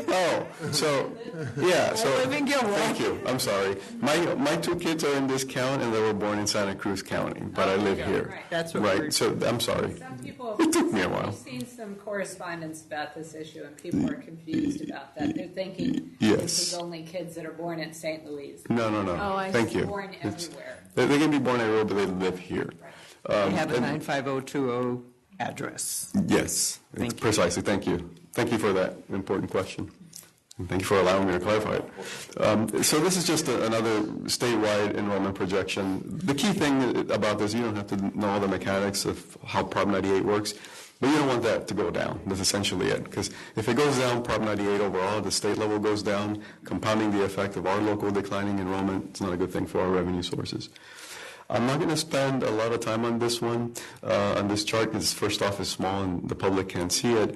But it's the data, all there is, we have 4 fiscal years, the last 4, and it's based on DataQuest from the California Department of Education. DataQuest is the website. You pull our enrollment, and it's very easy to pull it, but it's also very easy to misinterpret it if you don't know what you're looking at. If somebody pulls up Gilroy Unified, it actually has Gilroy Prep School, our charter school, embedded into the enrollment number. And I think we had seen some communications that say, well, the enrollment is 11,959. Yes, of course, but that included our charter school. There was a lot of misinformation around that number.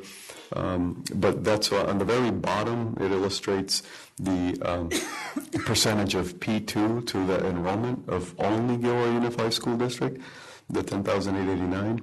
And you can see that 95% of ADA, which is our typical average in 15-16, then we drop to 94.8, which is basically the same, 95, right? But then it goes to 94.2. And between 95 and 94.2 is $1 million swing. So just that flu, basically the flu epidemic season, hit us really hard. So not only did we get a loss of revenue because of the attendance factor, but it also compounded by the loss of kids as well. There we go. This is just a real snapshot of the highlight of the revenue assumptions. The one-time funds did change because we were really conservative, thinking that they were going to audit MA, medical administrative something billing from the state, and they were coming back to districts with, hey, you owe us for prior year. I mean, these are really old claims. And they were coming and hitting districts for essentially an invoice, and they were going to deduct it from those one-time funds. Well, finally, we got wind just recently that we're in the clear, so I can budget $1.9 million. It's all of it. It's all there. You can see the adjustments to the ADA. Remember, the last time you saw this was the revision in the August, the 45-day budget. At that point, it was based on preliminary enrollments that were really dire. We were looking at well over 300 kids. Well, now we're not looking that bad, but we're still signaling 160 or so students less in average daily attendance and a little over 100 the following year. So I think Trustee Jaime addressed that last time, where why don't I look into this a little bit further in the multi-year projection, and it is there, and he was right. If we're looking at a shift in the trend, we ought to continue that trend until it reverses it. And certainly with the birth rates, this is going to be with us for a long time. And as those 700 cohort levels of kinder moving to first and so forth, exiting 900 and 1,000 grade level secondary students, we're going to get smaller and smaller as a district. And I know Paul and I have been looking at this for a long time already. Expenditure assumptions, the first one is the key to understanding what's yet to come in future board meetings. So the budget does include this budget and the year-end closing numbers, and the revised budget that you're having here today includes the base 2% for all bargaining units, because we view that as a liability when we were closing the books. We wanted to accurately portray the fund balance to you as a board.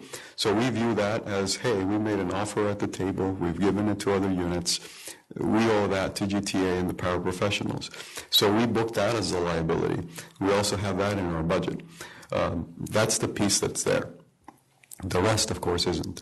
But that was in the budget, and that is in the year-end closing numbers. And that's important for you to understand. This is, of course, prior to the tentative agreement reached with GTA this week. So at this point, I usually do what I normally, what I'm showing you now is account for 50% of the revenue out there in the subsequent years. We would trigger this up and true this up at the January proposal in 2019. I would have taken that 50% number to like an 85 or 90% confidence and revised that upward, and similar with the other fiscal years. Now, the deal that the GTA and the district have come to will include 100% of all revenues. We'll have $4 million worth of cuts, and the reserve will still be 7% by the year end.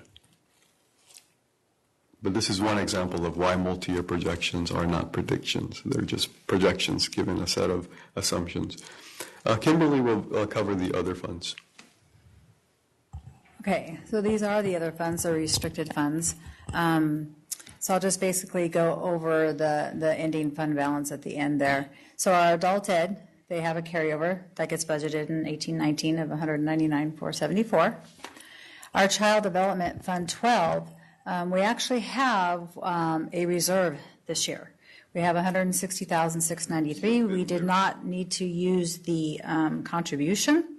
Part of this is due to the maximum the maximum rate per child increased effective January 1st, 2017. So it gave us a little bit more money per child. So that we had predicted a deficit, right? Yes, we had a contribution in there. We did not have to use it at all. There was enough money to cover the expenditures. And this is for the public, our state preschool program.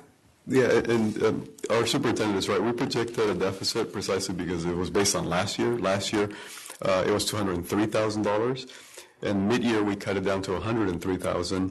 But then that temporary increase in the rate to the county got made permanent with the budget, and that changed the whole variable around this whole issue. And the source of revenue then became obviously higher, with those being permanent. And now we're closing the year with $160,000. That's their own reserve. They generate their own earnings and is their own reserve for the fund. And that's good because the salary increase that we just agreed to covers state preschool, and that will help cover it. Yes, if it's needed, besides the other calculations that they do throughout the year, we'll be able to use the reserve. Right. Trustee Pace. Your Fund 11 line. If I take that beginning balance, add a number, subtract a number that are different from each other, how do I get back to the same number? Well, your beginning balance was the 199, and the revenue for that for the year was 239. Expenditures were 354, and so now there's a balance. Is that wrong? Only if revenue equals expenditures would. Yeah, actually it is, because the beginning balance and the ending, that's very good. Yeah, so unfortunately I must have moved something around there in the Excel spreadsheet. I can bring that back to you, or actually it's probably on the SACS form. Yeah, we'll look it up. Yeah.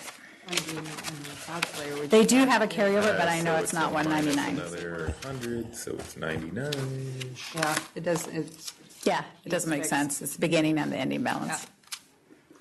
See, we really do pay attention. This is good. Some of it. No, it would be down here. Yeah, so it's 84,237. Say that again. 84,237. Thank you. And that is both the adult ed, the old adult ed block grant monies that we get. We get about $169,000 a year. And then there's also the consortium money that's all put together now in Fund 11. So sorry about that. That was my error. So Fund 13 has a fund balance, I believe, of $159,037. Nothing else to say. And then the building fund, it's combined, it's Fund 21, but I did want to separate that for you just so that you have a better idea. So Measure P is around 3.4 million, and in Measure E, there's about 45 million or so there. So those are combined in the sheet, but in SACS it combines it all. And then the developer fees, we started with 3.2. We earned, we received 2.4 million in revenue. We always start off about 1.5, and then we project every time we have an interim, we try to get, our best numbers in there. And so the balance there is 2.9 million. And then the Fund 35, the county school funds, there's a little over 3.5. And then 67 fund is a self-insurance fund, our medical, dental, that type of stuff. It's kind of like a pass-through type account. And then, of course, our Gilroy Foundation, the interest for 17-18 was a little over $33,000, and then we had scholarships that we sent out for over $16,000, and right now the balance in there is around $764,000. And just for the public, none of these funds can be expended for any other purpose than what they're designated for. Right, they have guidelines and so forth to it. So then the next steps is first interim. We'll be back here, I believe it's December 13th.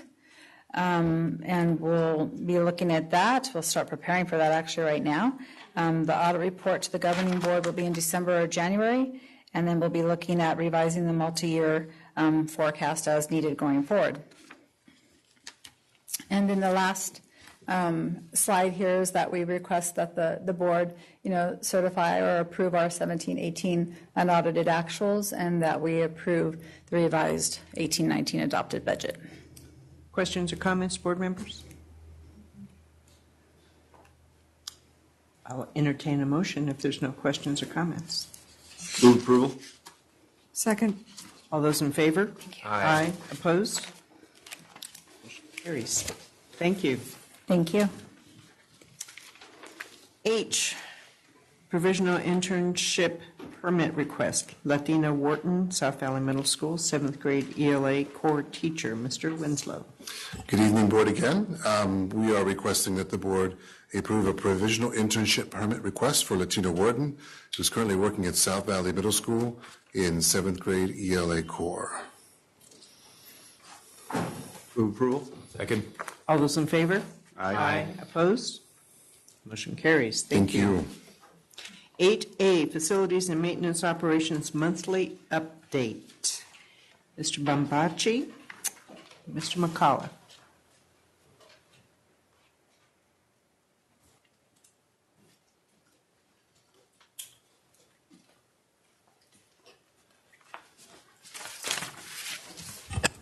This one is actually expected to be brief, so we always say that, right? So Dr. Flores, President Pacino, and board members, we're going to go ahead and get started with our Facilities and Maintenance Monthly Update. I always forget where this thing is.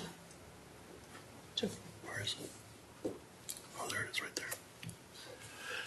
So we're going to start out with, whoops, where's it going now? No, I want the, it goes to the, what do you go, no, before that.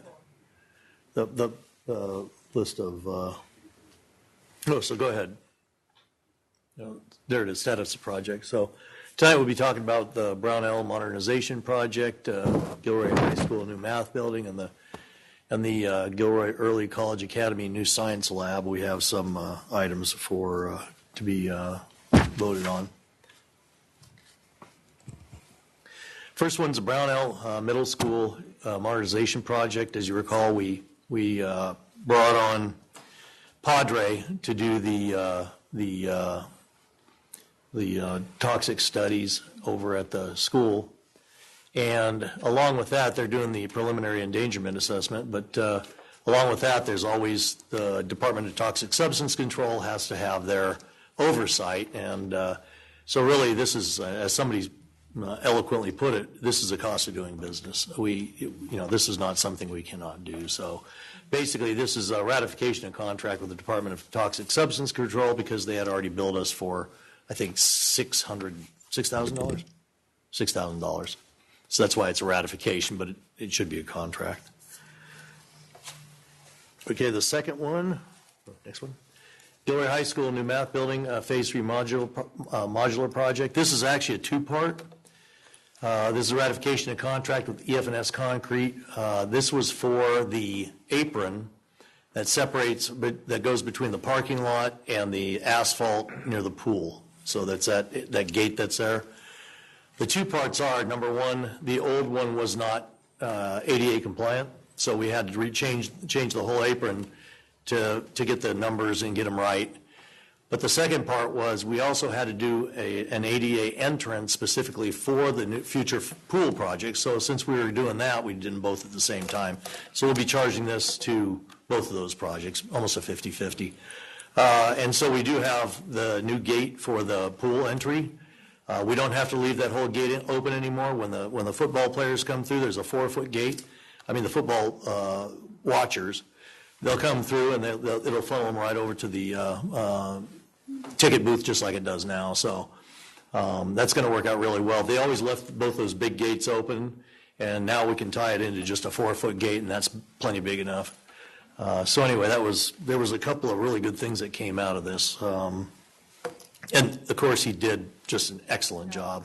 We closed the gate, locked it with our own locks. Nobody could drive over it. And we didn't pull it for about 2 or 3 weeks to make sure it was completely set, and now it's open. So we'll be putting the gate in next. Mike's getting some bids on the gate itself. So you're talking about where the football players, you keep saying football players, so that will have a gate? That opening? Yeah, what I'm talking about is not the football players. It's where the people from the parking lot come through to watch the football game. So they have to go through the thing. Yeah, I'm sorry, my mistake. So that'll have a gate?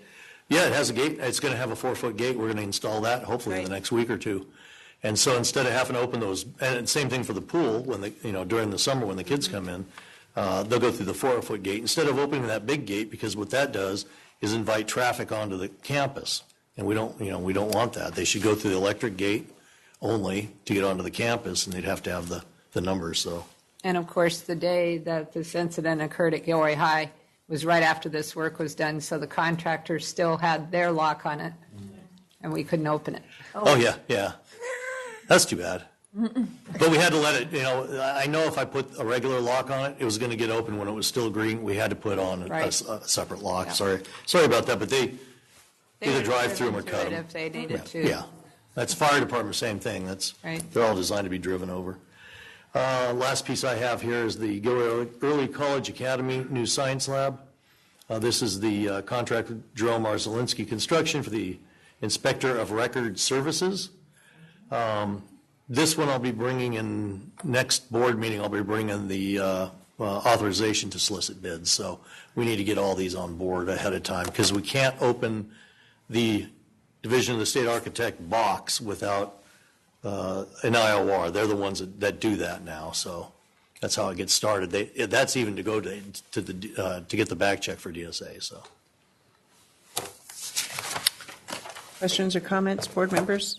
Just a second, Dan. I thought I'd do 2 sections. Okay, I'll entertain a motion for 8A through D with a roll call vote. B through D? B through D, since A is informational. Thank you, Mr. Good. Move approval. Second. Roll call vote. I did say that, didn't I? Since we have 2 ratifications. Yep. Yes. Yes. Yeah. Yes. Yes. Yes. Yes. I thought we had Only resolutions, not ratification. Thank you. Those are our words. Okay. Mr. Good McCall. evening, Dr. Flores, President Pisano, and board members. I will be brief. I was directed by Mr. Winslow on my way up that I had 3 minutes to do my items, so I'm going to go pretty fast. Okay, And 45. you have 2 hours. And just so you know, every item I'm bringing to you for your consideration tonight will be funded by routine restricted maintenance. First item is a contract with Miracle Play Systems for the Rucker Kinder swing relocation. In subcommittee, I think I briefed you on that we had a review and study of all our playgrounds by our insurance group, and they brought up the fact that the kinder playground has a swing set that's too close to the exterior fence. The site wants to keep that swing set, and there's only two options. One, to either remove that swing set completely or relocate it within the boundaries of the existing with the extension of the playground, just a little bit of a modification of the perimeter.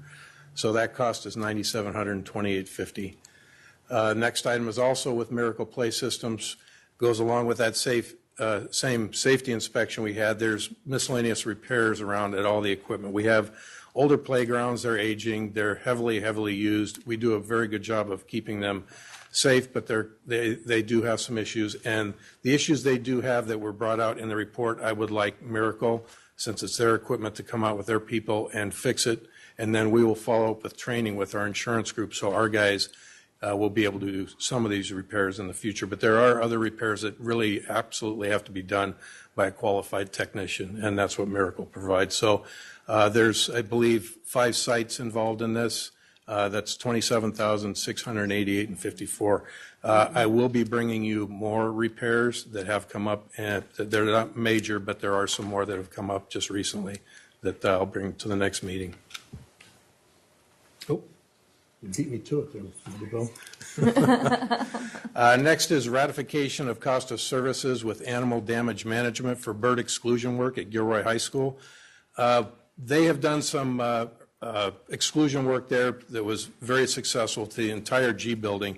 There was one lower area that at the time that we did that, we chose not to do that because we thought it would be tempting for the kids to reach up and grab that netting. For about 4 years, the birds did not like that area. Now, over the summer, they found that area and made a huge mess, populated it quite heavily, and at the same time, populated the entrance to the library. This was pretty urgent to get done. It posed a great health hazard because it was right in front of the serving area, the cafeteria, so subcommittee directed me to get this done ASAP. It's already completed, so that's why this is a ratification. Next one is also a ratification of cost of services with EF&S Concrete for the kinder drop-off out at Los Animas along Greenfield. This was kind of a collaborative effort between the city of Gilroy, staff at Los Animas, and Public Works and the Police Department of City of Gilroy. Made strong recommendations to help the traffic out there by moving the kinder pickup and drop-off to the back of the campus. So far, it's been very successful. I was hoping to do this in-house with my group. We wanted to do this over the summer. We just did not have the time or the manpower to do it. So about 2 weeks before school was to start, I realized we were not going to get it done. So I asked EF&S to come out and give us a quote and get it done. It was a reasonable quote for the amount of work that was done. Came out very well, and it's working very well.